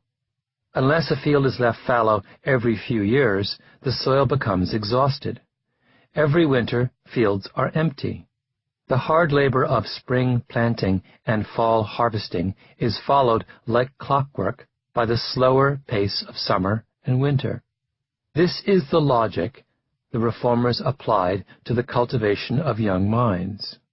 We formulate new ideas by analogy, working from what we know towards what we don't, and what the reformers knew were the rhythms of the agricultural seasons. A mind must be cultivated, but not too much, lest it be exhausted. And what was the remedy for the dangers of exhaustion? The long summer vacation, a peculiar and distinctive American legacy that has had profound consequences for the learning patterns of the students of the present day. Summer vacation is a topic seldom mentioned in American educational debates. It is considered a permanent and inviolate feature of school life, like high school football or the senior prom. But let's consider a set of elementary school test score results and see if our faith in the value of long summer holidays isn't profoundly shaken. These test scores come from research led by the Johns Hopkins University sociologist Carl Alexander. Alexander tracked the progress of 650 first graders from the Baltimore public school system, looking at how they scored on a widely used math and reading skills exam called the California Achievement Test. The scores we're going to consider are for the first 5 years of elementary school, broken down by socioeconomic class: lower, middle, and high. If you look at the test score results, what you find is that the students from all three socioeconomic classes start in first grade with meaningful, but not overwhelming, differences in their knowledge and ability. The first graders from the wealthiest homes have a 32-point advantage over the first graders from the poorest homes. And by the way, first graders from poor homes in Baltimore are really poor. But by fifth grade, 4 years later, that initially modest gap between the rich and the poor has more than doubled. This achievement gap is a phenomenon that has been observed over and over again, and it provokes one of two responses.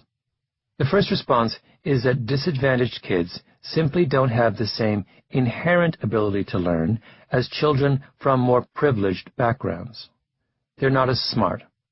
The second, slightly more optimistic conclusion is that in some way our schools are failing poor children. We simply aren't doing a good enough job of teaching them the skills they need. But here's where Alexander's study gets interesting, because it turns out that neither of those explanations ring true. The city of Baltimore didn't just give its kids the California Achievement Test at the end of every school year in June. It gave them the test in September, too, just after summer vacation ended. What Alexander realized is that the second set of test results allowed him to do a slightly different analysis. If he looked at the difference between the score a student got at the beginning of the school year in September and the score he or she got the following June, he could measure precisely how much that student learned over the school year.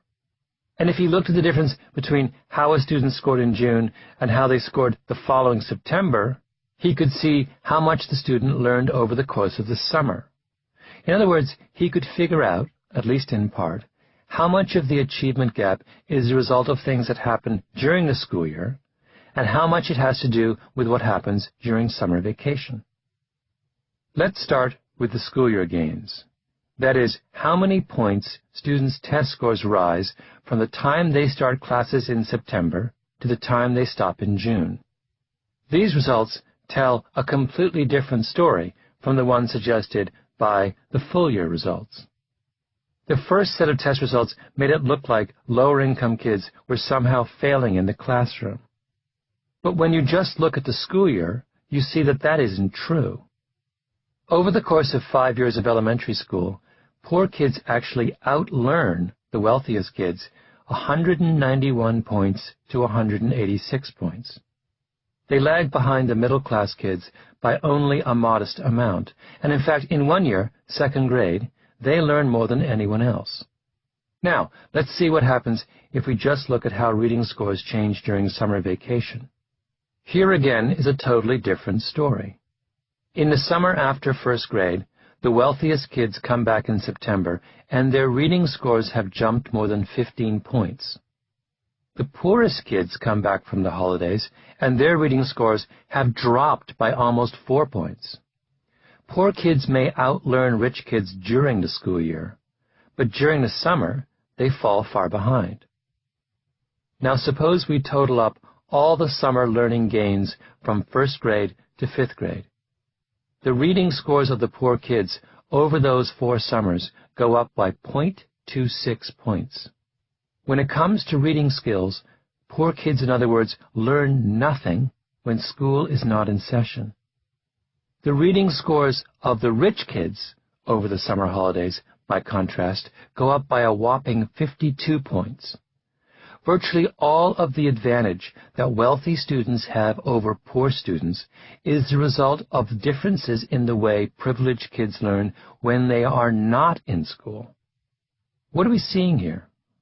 One very real possibility is that these are the educational consequences of the differences in parenting styles that we talked about in the Chris Langan chapter.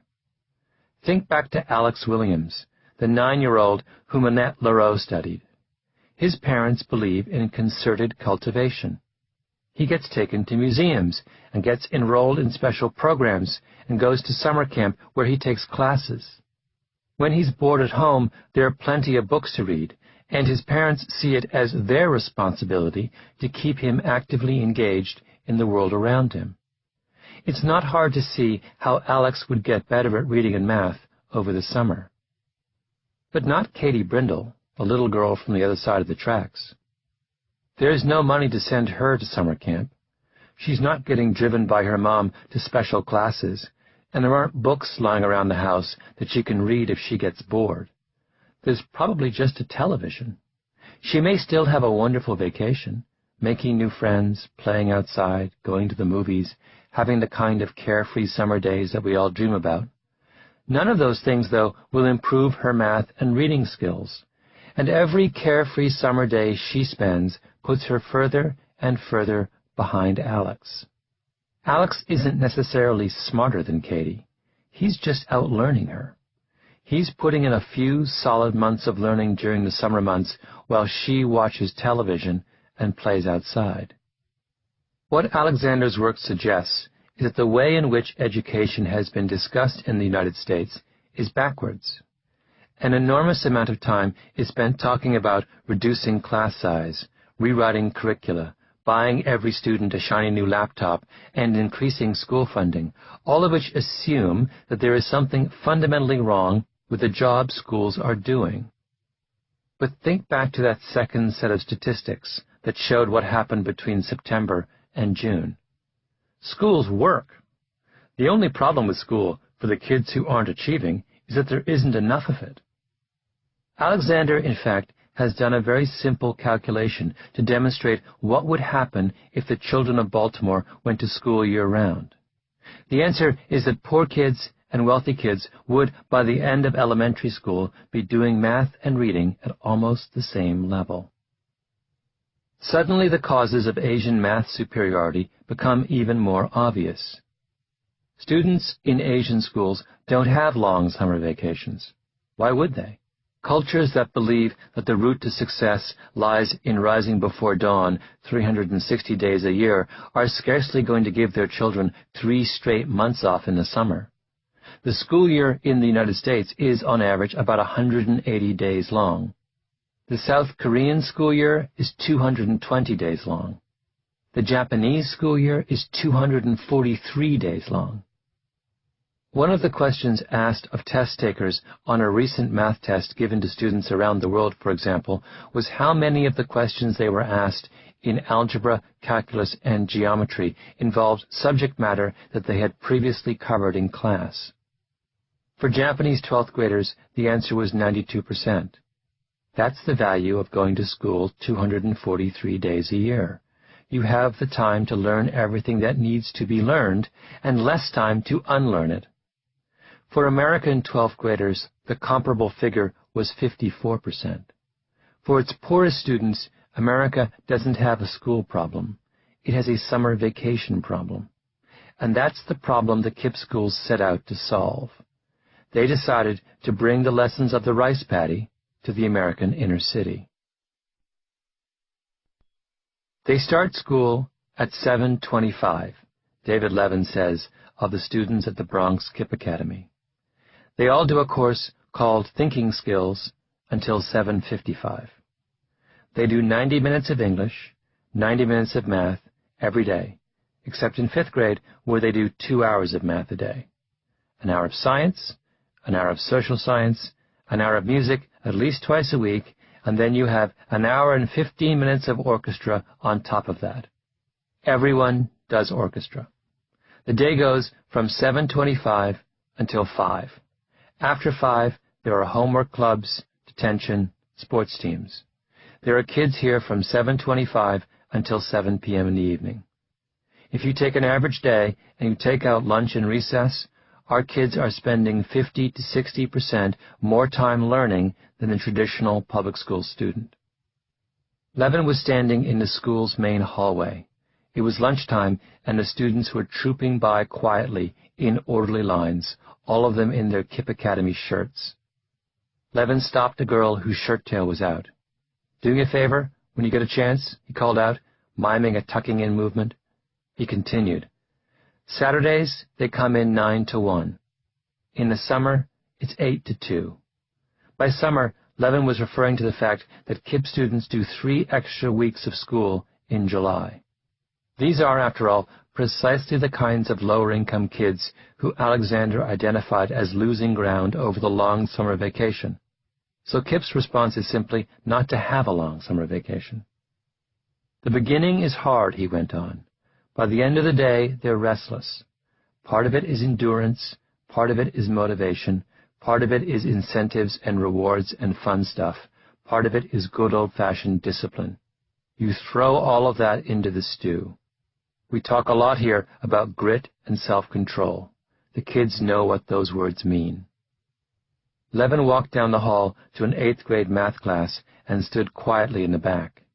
A student named Aaron was at the front of the class, working his way through a problem from the page of thinking skills exercises that all KIPP students are required to do each morning. The teacher, a ponytailed man in his 30s named Frank Corcoran, sat in a chair to the side, only occasionally jumping in to guide the discussion. It was the kind of scene repeated every day in American classrooms, with one difference. Aaron was up at the front, working on that single problem for 20 minutes. Methodically, carefully, with the participation of the class, working his way through not just the answer, but also the question of whether there was more than one way to get the answer. It was Renee painstakingly figuring out the concept of undefined slope all over again. What that extra time does is allow for a more relaxed atmosphere, Corcoran said, after the class was over. I find that the problem with math education is the sink or swim approach. Everything is rapid fire, and the kids who get it first are the ones who are rewarded. So there comes to be a feeling that there are people who can do math and there are people who aren't math people. I think that extended amount of time gives you the chance as a teacher to explain things, and more time for the kids to sit and digest everything that's going on, to review, to do things at a much slower pace. It seems counterintuitive, but we do things at a slower pace, and as a result, we get through a lot more. There's a lot more retention, better understanding of the material. It lets me be a bit more relaxed. We have time to have games. Kids can ask any questions they want, and if I'm explaining something, I don't feel pressed for time. I can go back over material and not feel time pressure. The extra time gave Corcoran the chance to make mathematics meaningful, to let his students see the clear relationship between effort and reward. On the walls of the classroom were dozens of certificates from the New York State Regents exam testifying to first-class honors for Corcoran's students. "We had a girl in this class," Corcoran said. "She was a horrible math student in 5th grade. She cried every Saturday when we did remedial stuff. Huge tears and tears. At the memory, Corcoran got a little emotional himself. He looked down. She just emailed us a couple weeks ago. She's in college now. She's an accounting major. The story of the miracle school that transforms losers into winners is, of course, all too familiar. It's the stuff of inspirational books and sentimental Hollywood movies.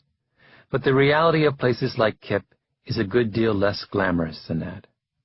To get a sense of what 50 to 60% more learning time means, listen to the typical day in the life of a KIPP student.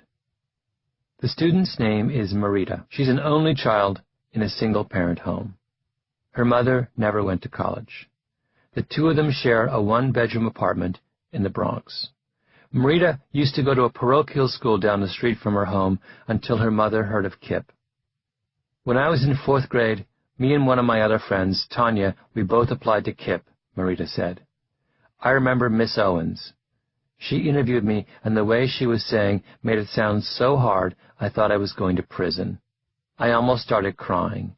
And she was like, if you don't want to sign this, you don't have to. My mom was right there, so I signed it. With that, her life changed. Keep in mind, while listening to what follows, that Marita is 12 years old. I wake up at 5:45 a.m. to get a head start, she says. I brush my teeth, shower. I get some breakfast at school if I'm running late. Usually get yelled at because I'm taking too long. I meet my friends Diana and Stephen at the bus stop, and we get the number 1 bus. A 5:45 wake-up is fairly typical of KIPP students, especially given the long bus and subway commutes that many have to get to school. Levin, at one point, went into a 7th grade music class with 70 kids in it and asked for a show of hands on when the students woke up. A handful said they woke up after 6. 3/4 said they woke up before 6. And almost half said they woke up before 5:30. One classmate of Marita's, a boy named Jose, said he sometimes wakes up at 3 or 4 a.m., finishes his homework from the night before, and then goes back to sleep for a bit. Marita went on. I leave school at 5 p.m., and if I don't lollygag around, then I will be home around 5:30. Then I say hi to my mom really quickly and start my homework. And if it's not a lot of homework that day, it will take me 2 to 3 hours, and I'll be done around 9 p.m. Or, if we have essays, then I'll be done like at 10 or 10:30. Sometimes my mom makes me break for dinner. I tell her I want to go straight through, but she says I have to eat. So around 8, she makes me break for dinner for like a half hour, and then I get back to work. Then, usually after that, my mom wants to hear about school, but I have to make it quick because I have to get in bed by 11. So I get all my stuff ready, and then I get into bed. I tell her about the day and what happened, and by the time we are finished, she's on the brink of sleeping, so that's probably around 11:15. Then I go to sleep, and the next morning, we do it all over again. We're in the same room, but it's a huge bedroom, and you can split it in 2. We have beds on either side. Me and my mom are very close. She spoke in the matter-of-fact way of children who have no way of knowing how unusual their situation is. She had the hours of a lawyer trying to make partner, or a medical resident. All that was missing was dark circles under her eyes and a steaming cup of coffee, except that she was too young for either. Sometimes I don't go to sleep when I'm supposed to, Marita continued. I go to sleep at like 12, and the next afternoon it will hit me, and I will doze off in class. But then I have to wake up because I have to get the information. I remember I was in one class, and I was dozing off, and the teacher saw me and said, "Can I talk to you after class?" And he asked me, "Why were you dozing off?" And I told him I went to sleep late, and he was like, "You need to get to sleep earlier." This is not the life of a typical 12-year-old, nor is it what we would necessarily wish for a 12-year-old. Children, we like to believe, should have time to play and dream and sleep. Marita has responsibilities. She is being asked to make the same kind of hard choice that the Korean pilots had to make To become a success at what they did, they had to shed some part of their own identity, because the deep respect for authority that runs throughout Korean culture simply does not work in the cockpit. Marita has had to do the same, because the cultural legacy she has been given does not match her circumstances either. Not when middle and upper middle class families are using weekends and summer vacations to push their children ahead. Her community does not give her what she needs. And what does she have to do? To give up her evenings and weekends and friends, all the elements of her old world, for Kip. Here is Marita again in a passage that is little short of heartbreaking. When we first started 5th grade, I used to have contact with one of the girls from my old school. And whenever I left school on Friday, I would go to her house and stay there until my mom would get home from work. So I would be at her house and I would be doing my homework. She would never have any homework. And she would say, "Oh my God, you stay there late." Then she said she wanted to go to Kip, but then she would say that Kip is too hard and she didn't want to do it. And I would say, "Everyone says that Kip is hard, but once you get the hang of it, it's not really that hard." She told me, "It's because you're smart." And I said, "No, every one of us is smart." And she was so discouraged because we stayed until 5 and we had a lot of homework, and I told her that us having a lot of homework helps us do better in class. And she told me she didn't want to hear the whole speech. All my friends are now from Kip. But think of things from Marita's perspective. She has made a bargain with her school.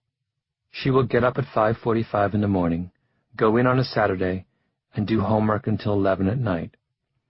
In return, Kip promises it will take kids like her who are stuck in poverty and give them a chance to get out. It will get 84% of them up to or above their grade level in mathematics. On the strength of that performance, 90% of Kip students get scholarships to private or parochial high schools instead of having to attend their own desultory high schools in the Bronx. And on the strength of that high school experience, more than 80% of Kip graduates are now going on to college, in many cases being the first in their family to do so. How could that be a bad bargain? Everything we have learned in Outliers says that success follows a predictable course. It's not the brightest who succeed. If it were, Chris Langan would be up there with Einstein. Nor is success simply the sum of the decisions and efforts we make on our own behalf. It is, rather, a gift. The successful are those who have been given opportunities and who have had the strength and presence of mind to seize them. For hockey and soccer players born in January, it's a better shot at making the All-Star team. For the Beatles, it was Hamburg. For Bill Gates, the lucky break was being born at the right time and getting the gift of a computer terminal in junior high. Joe Flom and the founders of Wachtell, Lipton, Rosen, and Katz got multiple breaks. They were born at the right time, with the right parents, and the right ethnicity, which allowed them to practice takeover law for 20 years before the rest of the legal world caught on. And what Korean Air did when it finally turned its operations around was to give its pilots the opportunity to escape the constraints of their cultural legacy. The lesson here is very simple, but it is striking how often it is overlooked. The myth of the best and the brightest and the self-made man suggests that in order to bring out the most in human potential, we need only identify those with promise, and our work is done. We look at Bill Gates and say, in a spirit of self-congratulation, our world allowed that 13-year-old to become a fabulously successful entrepreneur. But that's the wrong lesson. Our world allowed only one 13-year-old unlimited access to a time-sharing terminal in 1968. If 1 million teenagers had been given the same opportunity, how many more Microsofts would we have today? When we misunderstand or ignore the real lessons of success, we squander talent. If Canada had a second hockey league for those children born in the last half of the year, it would have twice as many adult hockey stars. Now multiply that lost potential through every field and profession. The world we could have is so much richer than the world we have settled for. Marita doesn't need a brand new school. with acres of playing fields and gleaming facilities. She doesn't need a laptop, a smaller class, a teacher with a PhD, or a bigger apartment. She doesn't need a higher IQ or a mind as quick as Chris Langan's. All those things would be nice, of course, but they miss the point. Marita just needs a chance, because people in her world rarely even get one chance at true success. And look at the chance she was given. Someone brought a little bit of the rice paddy to the South Bronx and explained to her the miracle of meaningful work. Epilogue. A Jamaican Story. If a progeny of young colored children is brought forth, these are emancipated. On September 9th, 1931, a young woman named Daisy Nation gave birth to twin girls. She and her husband Donald were school teachers in a tiny village called Harewood in the central Jamaican parish of St. Catharines. They named their daughters Faith and Joyce. When Donald was told that he had fathered twins, he sank down on his knees and gave responsibility for their lives over to God. The Nations lived in a small cottage on the grounds of Harewood's Anglican Church. The schoolhouse was next door, a long, single-roomed barn of a building raised on concrete stilts. On some days there might be as many as 300 children in the room, and on others less than 24. The children would read out loud or recite their times tables. Writing was done on slates. Whenever possible, the classes would move outside under the mango trees. When things got out of control, Donald Nation would walk from one end of the room to the other, waving a strap from left to right as the children scrambled back to their places. He was an imposing man, quiet and dignified, and a great lover of books. In his small library were works of poetry and philosophy and novels by such writers as Somerset Maugham. Every day he would read the newspaper closely, following the course of the events around the world. In the evening, his best friend, Archdeacon Hay, the Anglican pastor who lived on the other side of the hill, would come over and sit on Donald's veranda, and together they would expound on the problems of Jamaica. Donald's wife Daisy was from the parish of St. Elizabeth. Her maiden name was Ford, and her father had owned a small grocery store. She was one of 3 sisters, and she was renowned for her beauty. At the age of 11, the twins won scholarships to a boarding school near the north coast called St. Hilda's. It was an old Anglican private school established for the daughters of English clergy, property owners, and overseers. From St. Hilda's, they applied and were accepted to University College in London. Not long afterwards, Joyce went to a 21st birthday party for a young English mathematician named Graham. He stood up to recite a poem and forgot his lines, and Joyce became embarrassed for him, even though it made no sense for her to feel embarrassed because she did not know him at all. Joyce and Graham fell in love and got married. They moved to Canada. Graham was a math professor. Joyce became a successful writer and family therapist. They had 3 sons and built a beautiful house on a hill off in the countryside. Graham's last name is Gladwell. He is my father, and Joyce Gladwell is my mother. That is the story of my mother's path to success, and it isn't true. It's not a lie in the sense that the facts are made up, but it is false in the way that telling the story of Bill Gates without mentioning the computer at Lakeside is false, or accounting for Asian math prowess without going back to the rice paddies is false. It leaves out my mother's many opportunities and the importance of her cultural legacy. In 1935, for example, when my mother and her sister were 4, a historian named William M. Macmillan came to visit Jamaica. He was a professor at the University of Witwatersrand in Johannesburg, South Africa. Macmillan was a man before his time. He was deeply concerned with the social problems of South Africa's black population, and he came to the Caribbean to make the same argument he had made back home in South Africa. Chief among Macmillan's concerns was Jamaica's educational system. Formal schooling, if you could call what went on in the wooden barn next door to my grandparents' house formal schooling, went only to 14 years of age. Jamaica had no public high schools or universities. Those with academic inclinations took extra classes with the head teacher in their teenage years and with luck made it into a teacher's college. Those with broader ambitions had to somehow find their way into a private school and from there to a university in the United States or England. But scholarships were few and far between, and the cost of private schooling prohibitive for all but a privileged few.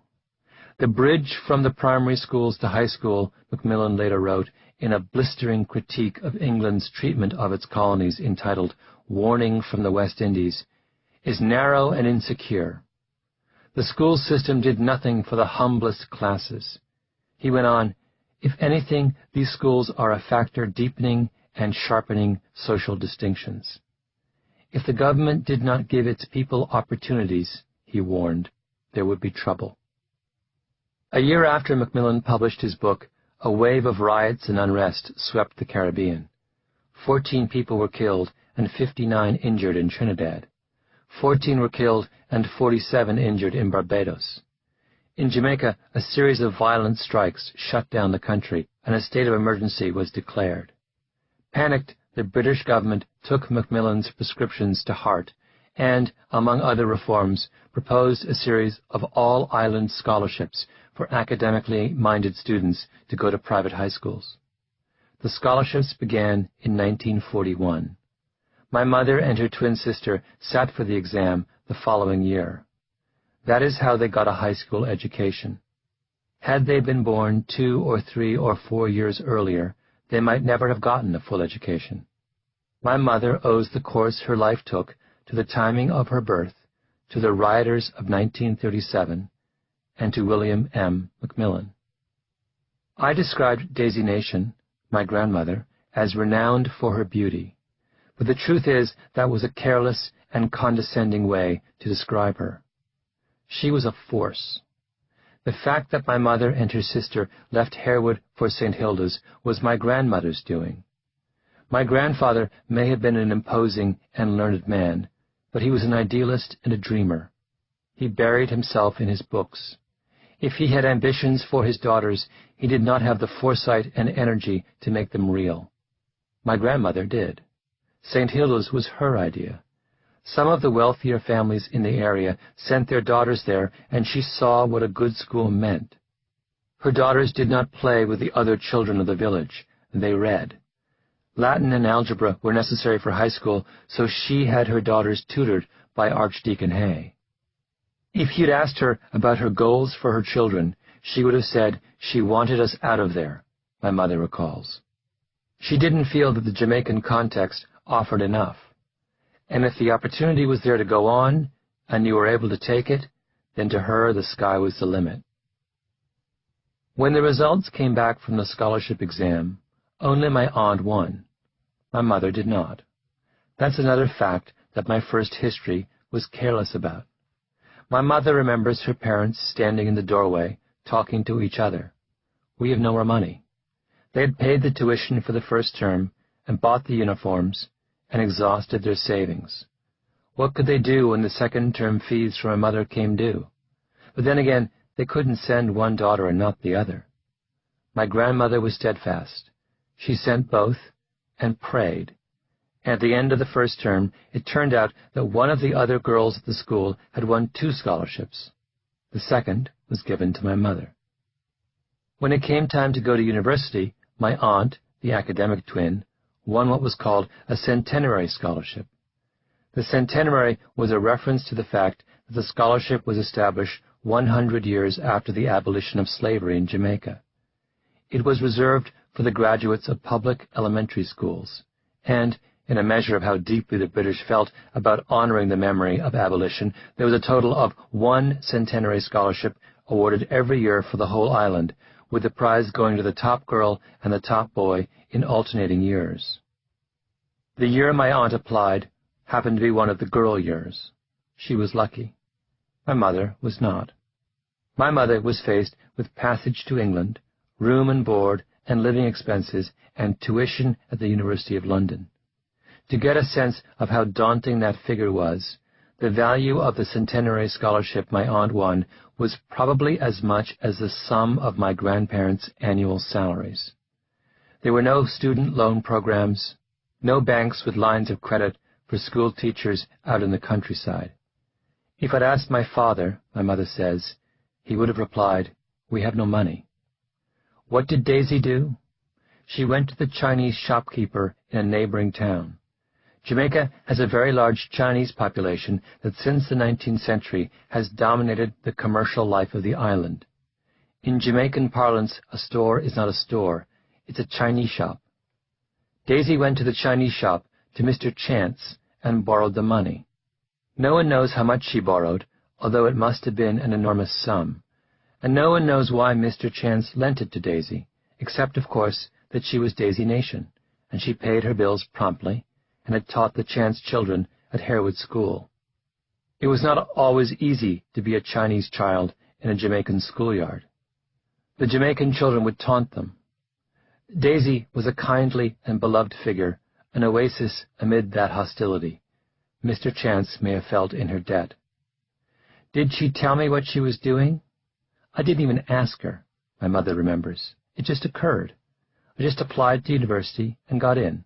I acted completely on faith that I could rely on my mother without even realizing that I was relying on my mother. Joyce Gladwell owes her college education first to William M. Macmillan, and then to the student at St. Hilda's who gave up her scholarship, and then to Mr. Chance, and most of all to Daisy Nation. Daisy Nation was from the northwestern end of Jamaica. Her great-grandfather was William Ford. He was from Ireland, and he arrived in Jamaica in 1784, having bought a coffee plantation. Not long after his arrival, he bought a slave woman and took her as his concubine. He noticed her on the docks at Alligator Pond, a fishing village on the south coast. She was an Igbo tribeswoman from East Africa. They had a son who they named John. He was, in the language of the day, a mulatto. He was colored, and all of the Fords from that point on fell into Jamaica's colored class. In the American South, during that same period, it would have been highly unusual for a white landowner to have had so public a relationship with a slave. Sexual relations between blacks and whites were considered morally repugnant. Laws were passed prohibiting miscegenation, the last of which were not struck down by the U.S. Supreme Court until 1967. A plantation owner who lived openly with a slave woman would have been socially ostracized, and any offspring from the union of black and white would have been left in slavery. In Jamaica, attitudes were very different. The Caribbean in those years was little more than a massive slave colony. Blacks outnumbered whites by a factor of more than 10 to 1. There were few, if any, marriageable white women on the island, and as a result, the overwhelming majority of white men on the island had black or brown mistresses. One British plantation owner in Jamaica, who famously kept a precise diary of his sexual exploits, slept with 138 different women in his 37 years on the island, almost all of them slaves, and, one imagines, not all of them willing partners. And whites saw mulattoes, the children of those relationships, as potential allies, a buffer between them and the enormous number of slaves on the island. Mulatto women were prized as mistresses, and their children, one shade lighter in turn, moved still further up the social and economic ladder. Mulattoes rarely worked in the fields. They lived the much easier life of working in the house. They were the ones most likely to be freed. So many mulatto mistresses were left substantial fortunes in the wills of white property owners that the Jamaican legislature once passed a law capping bequests at £2,000, which at the time was an enormous sum. When a European arrives in the West Indies and gets settled or set down for any length of time, he finds it necessary to provide himself with a housekeeper or mistress, one 18th century observer wrote. The choice he has an opportunity of making is various: a black, a tawny, a mulatto, or a mestee, one of which can be purchased for 100 or 150 sterling. If a young progeny of colored children is brought forth, these are emancipated, and mostly sent by their fathers who can afford it at the age of 3 or 4 years to be educated in England. This is the world Daisy's great-grandfather John was born into. He was one generation removed from a slave ship, living in a country best described as an African penal colony, and he was a free man with every benefit of education. He married another mulatto, a woman who was half European and half Arawak, which is the Indian tribe indigenous to Jamaica, and had 7 children. These people, the coloreds, had a lot of status, the Jamaican sociologist Orlando Patterson says. By 1826, they had full civil liberties. In fact, they achieved full civil liberties at the same time as the Jews do in Jamaica.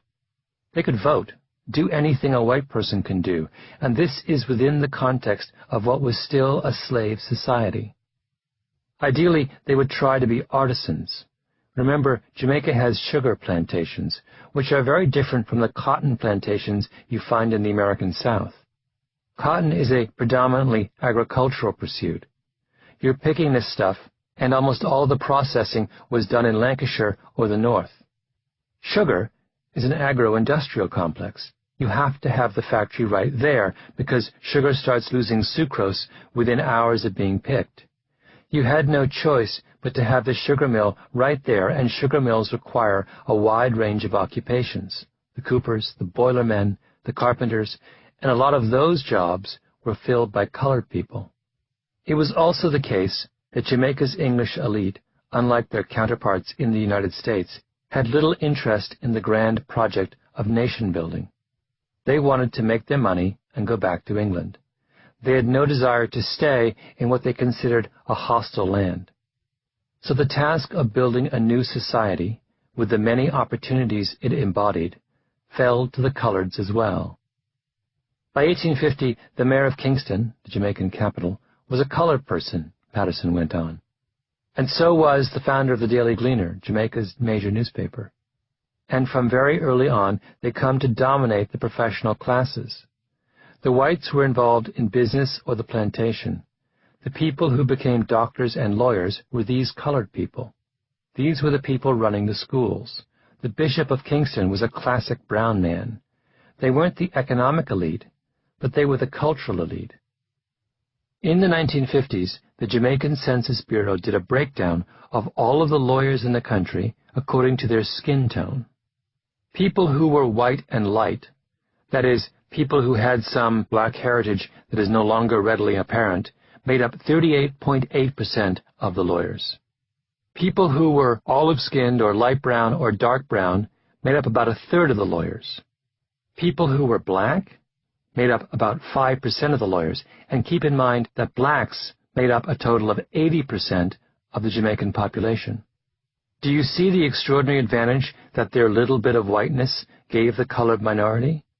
Having an ancestor who worked in the house and not in the fields, who got full civil rights in 1826, who was valued instead of enslaved, who got a shot at meaningful work instead of being consigned to the sugarcane fields, made all the difference in occupational success 2 and 3 generations later.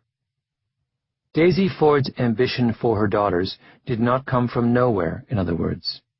She was the inheritor of a legacy of privilege. Her older brother Rufus, with whom she went to live as a child, was a teacher and a man of learning. Her brother Carlos went to Cuba and then came back to Jamaica and opened a garment factory. Her father, Charles Ford, was a produce wholesaler. Her mother, Anne, was a Powell, the same Powells who would, 2 generations later, produce Colin Powell, another educated, upwardly mobile colored family. Her uncle Henry owned property. Her grandfather John, the son of William Ford and his African concubine, ended up as a preacher. No less than 3 members of the extended Ford family ended up winning Rhodes Scholarships. If my mother owed William M. Macmillan and the rioters of 1937 and Mr. Chance and her mother Daisy Ford, then Daisy owed Rufus and Carlos and Anne and Charles and John.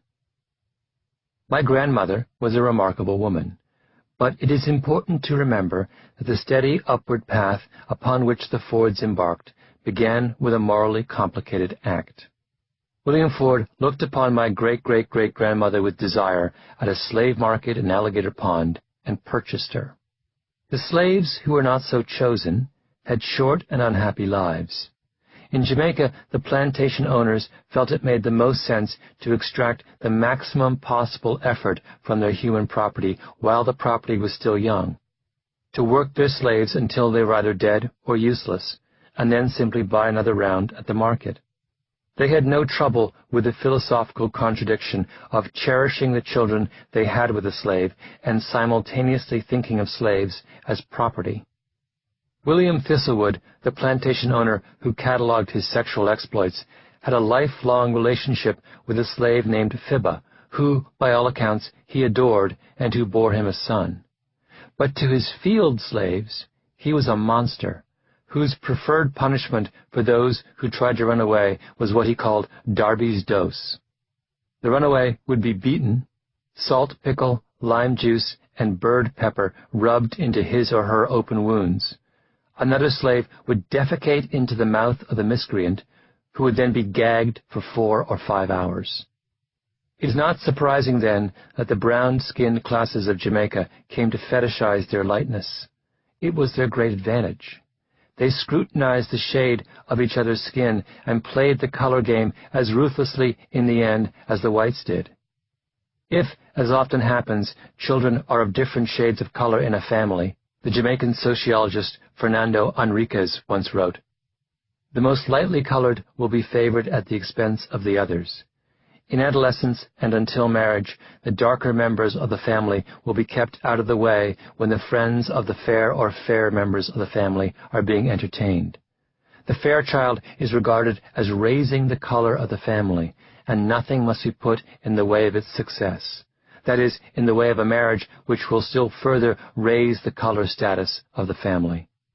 A fair person will try to sever social relations he may have with darker relatives. The darker members of a Negro family will encourage the efforts of a very fair relative to pass for white. The practices of intra-family relations lay the foundation for the public manifestation of color prejudice." My family was not immune to this. Daisy was inordinately proud of the fact her husband was lighter than she was. But that same prejudice was then turned on her. "Daisy's nice, you know," her mother-in-law would say, "but she's too dark." One of my mother's relatives, I'll call her Aunt Joan, was also well up the color totem pole. She was white and light. But she was a widow, and her husband had been what in Jamaica is called an Injun, a man with a dark complexion and straight, fine black hair, and their daughters were dark like their father. One day, after her husband had died, she was traveling on a train to visit her daughter, and she met and took an interest in a light-skinned man in the same railway car. What happened next is something that Aunt Joan told only my mother years later with the greatest of shame. When she got off the train, she walked right by her daughter, disowning her own flesh and blood, because she did not want a man so light-skinned and desirable to know that she had borne a daughter so dark. In the 1960s, my mother wrote a book about her experiences. It was entitled Brown-Face Big Master, the brown face referring to herself and the Big Master referring in the Jamaican dialect to God. At one point, she describes a time just after my parents were married when they were living in London and my eldest brother was still a baby. They were looking for an apartment, and after a long search, my father found one in a London suburb. On the day after they moved in, however, the landlady ordered them out. "You didn't tell me your wife was Jamaican," she told my father in a rage. In her book, my mother describes her long struggle to make sense of this humiliation, to reconcile her experience with her faith. In the end, she was forced to acknowledge that anger was not an option, that as a colored Jamaican, whose family had benefited for generations from the hierarchy of race, she could hardly reproach another for the impulse to divide people by the shade of their skin. As she wrote, "I complained to God in so many words. Here I was, the wounded representative of the Negro race in our struggle to be accounted free and equal with the dominating whites. and God was amused. My prayer did not ring true with him. I would try again, and then God said, "Have you not done the same thing? Remember this one and that one, people whom you have slighted or avoided or treated less considerately than others because they were different superficially, and you were ashamed to be identified with them? Have you not been glad that you are not more colored than you are, grateful that you are not black?" My anger and hate against the landlady melted. I was no better than she was, nor worse for that matter.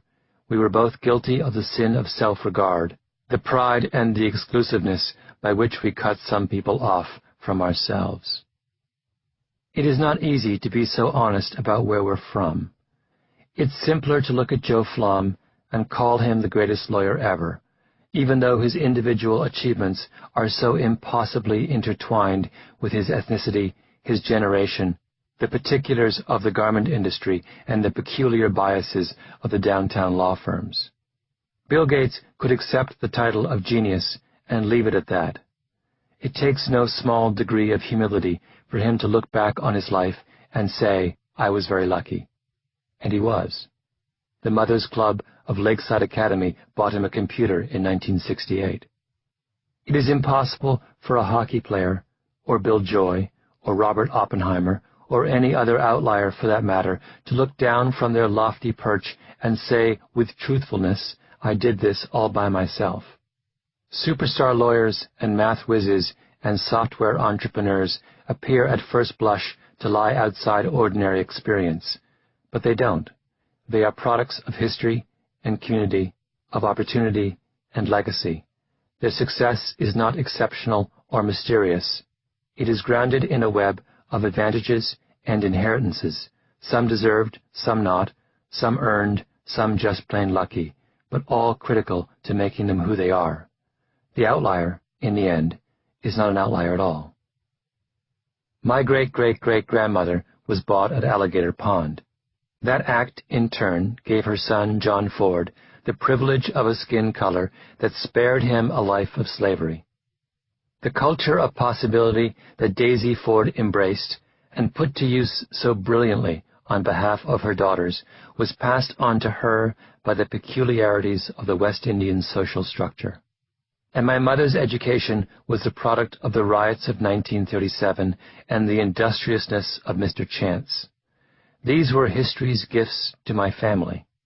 And if the resources of that grocer, the fruits of those riots, the possibilities of that culture, and the privileges of that skin tone had been extended to others, how many more would now live a life of fulfillment in a beautiful house high on a hill? An interview with Malcolm Gladwell. Let's begin with outliers. What are they? Outliers is a scientific term that scientists use to describe phenomenon that lie outside everyday experience. You're used to having a bell curve, and there's a couple people at one end and most people in the middle and a couple people at the other end. And the outlier is the phenomenon or the thing that just doesn't fit into that normal expectation. The book is really about an attempt to understand those people who fall outside of our normal and everyday experience, who are so special, so exceptional, so successful that they demand a more complete explanation. The subtitle of your book is The Story of Success. How do you put outliers together with success? The goal of the book, or the idea behind the book, was to say, look, if we examine the lives and experiences of people who are off the charts, who are outliers, who are just at the very, very top of the pyramid, rock stars and entrepreneurs and geniuses and people like that, can we learn anything? Can we learn something that can help the rest of us be more successful, or help society design programs or policies, or have ideas about how to bring the level of performance higher? So that was the notion, that there is something very useful to be learned from people whose lives and experiences fall outside the norm. That's where you started, but where did you end up? There is an ironic element to calling the book Outliers, because in the end what I conclude and what I end up hoping to convince the reader of, is that outliers aren't outliers. That people who seem like they're off on their own, having achieved extraordinary things, are actually very ordinary, and that they are there not because of some exceptional or heroic individual actions on their part, but because of a whole series of circumstances and environments and cultural legacies that really implicate us all. When you understand that the Beatles are the Beatles, in large part because they got some insanely lucky break in the early 60s and got sent to Hamburg to play 7 days a week, 8 hours a day for the better part of a year, it changes your understanding of the Beatles. You no longer think of them as being these kinds of 1 in a million musical prodigies, and you understand, actually, no, they're who they are because they got this opportunity that allowed them to work really hard. And that's a very, very different way of understanding musical genius. Take, for example, Bill Gates. Why is the richest man in the world less special than we may think? The Bill Gates story is actually fascinating. It's, my discussion of Bill Gates ends when he graduates from high school. I'm completely uninterested in what he did in college, and more importantly, what he did once he founded this little company called Microsoft. I'm actually most interested in what happened to him when he was 13 years old. And that is, in 1968, when Bill Gates was 13, he got unlimited access to a computer terminal. Now, to put that in perspective, in 1968, most college professors in computer science did not have unlimited access to a computer terminal. There just weren't computers around, and they were so expensive and so rare, and programming was so complex that programming was something that you mastered after decades and decades. Bill Gates, at 13, gets access to not just a terminal, but a terminal outfitted with what was then this revolutionary new way of programming that allowed you to sit at the terminal and program online. And it is safe to say, and Bill Gates himself, in his interview with me, confirmed this, that basically no one else in the world in 1968, no other 13-year-old, no other teenager in the world in 1968 had the same kind of access to a computer that he did. What that means is that by the time he's 17 or 18, he's had thousands, 10,000 hours of practice programming. And no one else in the world his age has got that kind of experience or expertise. So when he starts his company, Microsoft, at the age of 21, or however old he was, he's way ahead of everyone else in that space. He has this incredible head start. He really is. The rest of the world, the computer science world, was running a mile, and Bill Gates was running a half mile. And that's the reason why he is where he is today. I mean, there are other factors, obviously, that are part of that, but he had this incredibly formative experience that had nothing to do with him, that had to do with him being in the right place in the right time and being surrounded by a community that could provide him with every advantage possible. And that's the lesson of Bill Gates. The lesson of Bill Gates is about the power of community. It's not about the individual value of genius. Throughout Outliers, you talk about individual success and particular circumstances and opportunities. Tell us about that. Yeah, I got very interested. There's a lot of, in the book, I do a lot of fun playing around with birth dates. If success is much a product of specific times and places, then we ought to be able to identify, well, what are those times and what are those places? And so I get really specific. If you want to be a professional hockey or soccer player, is there a best time to be born? Answer is yes. You're much better off being born in January than you are being born in December. Not just mildly better off. In fact, you probably can't be a professional hockey player if you're born in December. If you want the full explanation of that, you should read the book. But I start to play with this in a number of different instances. And in one of them, I go through all of the most famous people in Silicon Valley.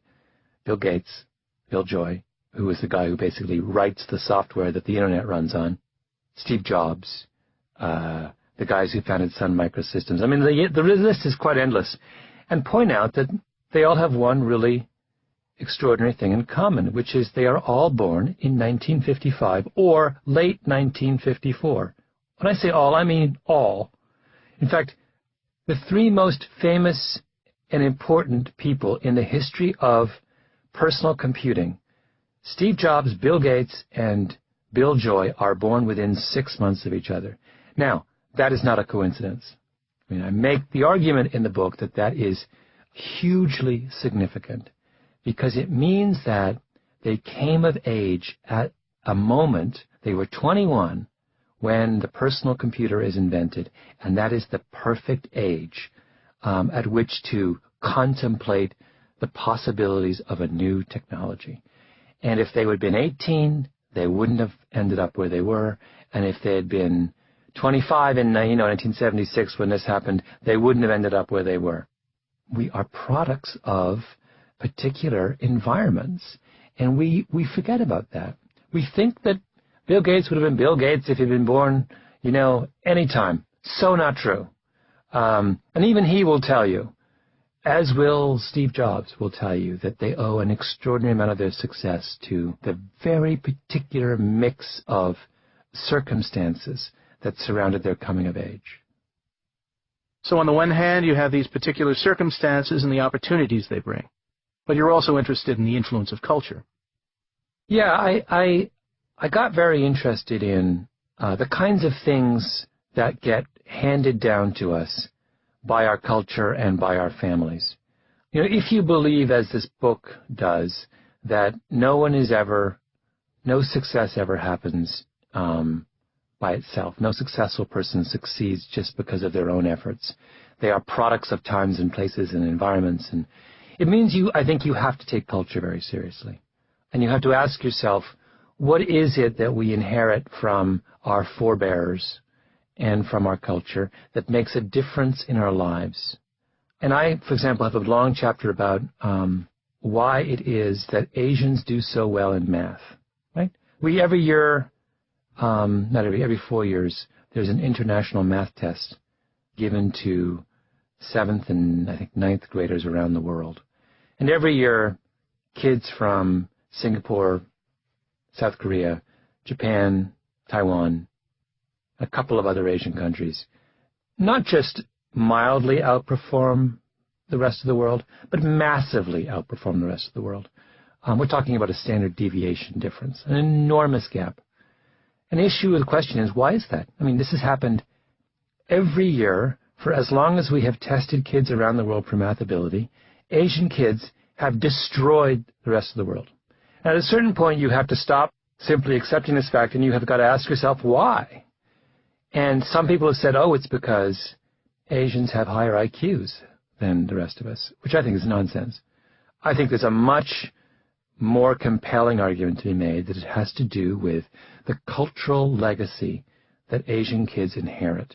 In particular, it has to do, I think, with the lessons learned from thousands of years of rice farming. I think, as strange as it seems, that there is a bright line connecting the culture that arose out of the very particular and onerous demands of rice farming and the extraordinary success that modern-day Asians have in mathematics. And if that piques your curiosity, you should listen to the book. To a great extent, you're debunking rugged individualism, the myth of American success, right? I am. I mean, in some ways, this book is a kind of somewhere between a corrective and a full-scale assault on the way Western society in general and American society in particular has thought about success over the last few hundred years. We have fallen in love with this notion of the self-made man, of the rags to riches story, of the idea that if you make it to the top of your profession, you deserve a salary of $20 million a year because you're the one responsible for getting to the top. Why shouldn't you be richly rewarded? And that idea and that ethos has permeated virtually every way in which we think about achievement. And I think that idea is completely false. It's worse than false. It's dangerous. and it completely obscures the real reasons why people succeed. And it obscures the extraordinarily important role that we, by which I mean society, can play in promoting success. We make decisions every day over who gets to succeed and who doesn't without realizing we do it. And I want to sort of bring those kinds of hidden mechanisms to light as a way of helping us understand what we can do to kind of promote achievement on a much broader scale than we do now. You're Canadian. Has this distance from American culture sharpened your perspective? I think so. And I think because as Canadians, we're far less caught up in the myth of individualism. It's a much easier argument to make in Canada that success is a product of many different factors and forces and environments and legacies working together. And I think that's why I have this. This is, of all the books I've written, this is the most personal in the sense that it really does represent my bedrock philosophy as a human being. And that was very much formed by my upbringing in Canada. Without giving too much away, you conclude with a piece that's close to home. It's about your mother as an outlier. Yeah, because this book was so personal, I thought it would be appropriate to end on a personal note. And so the last chapter is all about my mother as Jamaican and grew up in a house the size of the recording studio I'm in right now, whose parents, by any, although they were school teachers, by any contemporary reckoning, were lower middle class. And she ended up living in an upper middle class professional house in family in Canada, in wealthy Canada. And the question for that last chapter is, how did she get there? It would be tempting to say she got there because she's ambitious and really smart. And in fact, that explanation, as flattering as it is to my mother, is completely false. And the last chapter is an attempt to go back in my own family and my own culture, or more specifically my mother's own culture, and try and locate kind of antecedents of her success. First in her own mother, my grandmother, and then in what was going on in Jamaica when my mother was growing up, in what was going on in my mother's family 2, 3, 4 generations previously, in what happened when my great-great-great-grandfather, who was an Irish coffee plantation owner, took as his concubine a slave he'd purchased and produced my great-great-great-grandfather, and why that mattered and continues to matter to this day in my family. Just this idea of, instead of thinking of my mother as someone who was born in 1931 and whose life belongs entirely to the 20th and 21st century, to make people understand that her success actually belongs to the 21st century, the 20th century, the 19th century, and the 18th century. And unless you look at her life and my family's life with that kind of remove, you understand nothing about why we've achieved what we've achieved. Tell a tale on yourself as an outlier. How about something formative from your childhood that has contributed to your own success? Well, this is actually the best explanation for, here's an example of, if I was telling, I don't in my book, but if I was telling a similar kind of story of my own life, there was one very lucky fact I would have to dwell on, which was I grew up in a very rural area of Ontario, and I went to one of these country schools where I would say 75 to 80% of the kids were farmers' kids. And in my high school of 1,200 kids, probably 20 went to college every year, right? So that gives you a sense of, it was not a highly intellectual environment. However, by sheerest good fortune, my oldest friend, who I met on the first day of first grade and has been my closest friend ever since, and was in every class with me from first grade to the end of college, happened to be one of the very, very few educated, literate, sophisticated people in town. In fact, he's today an editor at the New York Times. My other best friend from that period, who was a farmer's kid, but also was very kind of educated and literate, was just 2 years ago the youngest tenured professor at Harvard University. So here I was in the middle of nowhere in Canada, and my two best friends happened to be people who were outliers. I mean, absolutely particularly the one at Harvard, who's a one in a million kind of guy. I would not be here without those two. Absolutely not. I mean, they shaped me in ways that I can barely even begin to understand. And that was just luck. I mean, pure and simple. And it's very humbling to think of the fact that your life was in the hands of, to such a large degree, of these two peers, these two friends from first grade, who turn out to have been perfectly remarkable in every way. So that's something I've thought about since writing this book. We've just been through the Summer Olympics. Are Olympians outliers? Oh yeah, I mean absolutely there are, and there are really wonderful things we can learn by looking at the kinds of people who succeed at that level. It is a perfect confirmation of the thesis of this book. One is that what sets them apart as much as anything is their ability to work hard. And hard work is one of the big themes of this book. It just shows how outliers are people who have been given, not just who want to work hard, but more importantly, have been given the opportunity to work hard. You need an opportunity to work hard. If you want to be a great gymnast in the Olympics, all of the ambition and drive and discipline in the world will come for naught unless there is a gym within walking or driving distance of your house when you're 6 years old, staffed with someone who knows how to teach gymnastics, right? You look at all the great female gymnasts in the United States in this past Olympics. They come out of gyms. They're affiliated with a gym run by, invariably, someone who was themselves a world-class gymnast. Nastia Liukin comes from a gym in Texas run by her father and mother, who were themselves world-class gymnasts, right? Without her father and mother, she's not there. Shawn Johnson comes from a gym in, I think, somewhere in Iowa, right? That was started by someone who was a world-class gymnast in China and who left China and moved to Iowa and opened a gym. Unless that guy moves to Iowa and opens a gym, Shawn Johnson is not a gold medal winner in the Olympics. She might have been a fine gymnast, but she needed that opportunity to learn and work hard in order to reach the level that she reached. And you can't, I am sure that if we had Shawn Johnson and Nastia Liukin here, the first thing they would do was credit their coaches and their gyms, not because they're being modest or being nice, but because they're being honest.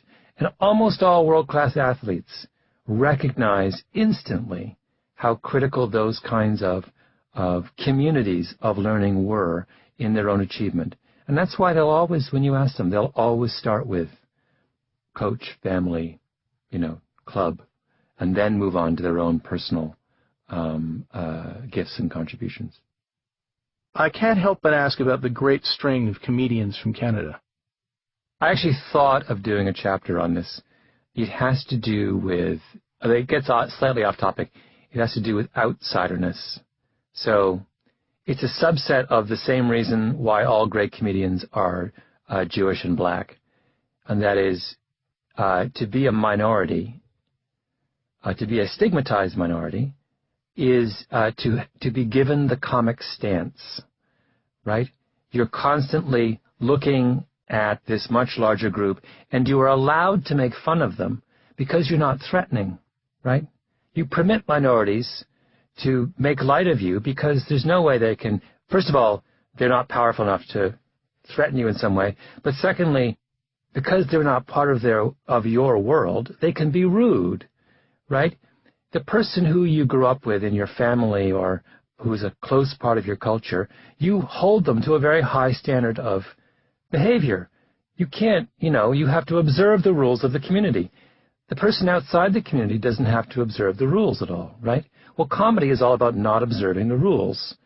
So people who come from outside the dominant community always have a comic advantage. So Jews have a comic advantage, African Americans have a comic advantage, Canadians have a comic advantage. And that's always been the case. As long as people have made jokes, jokes have been made by outsiders. So it's another way in which your upbringing influences your success.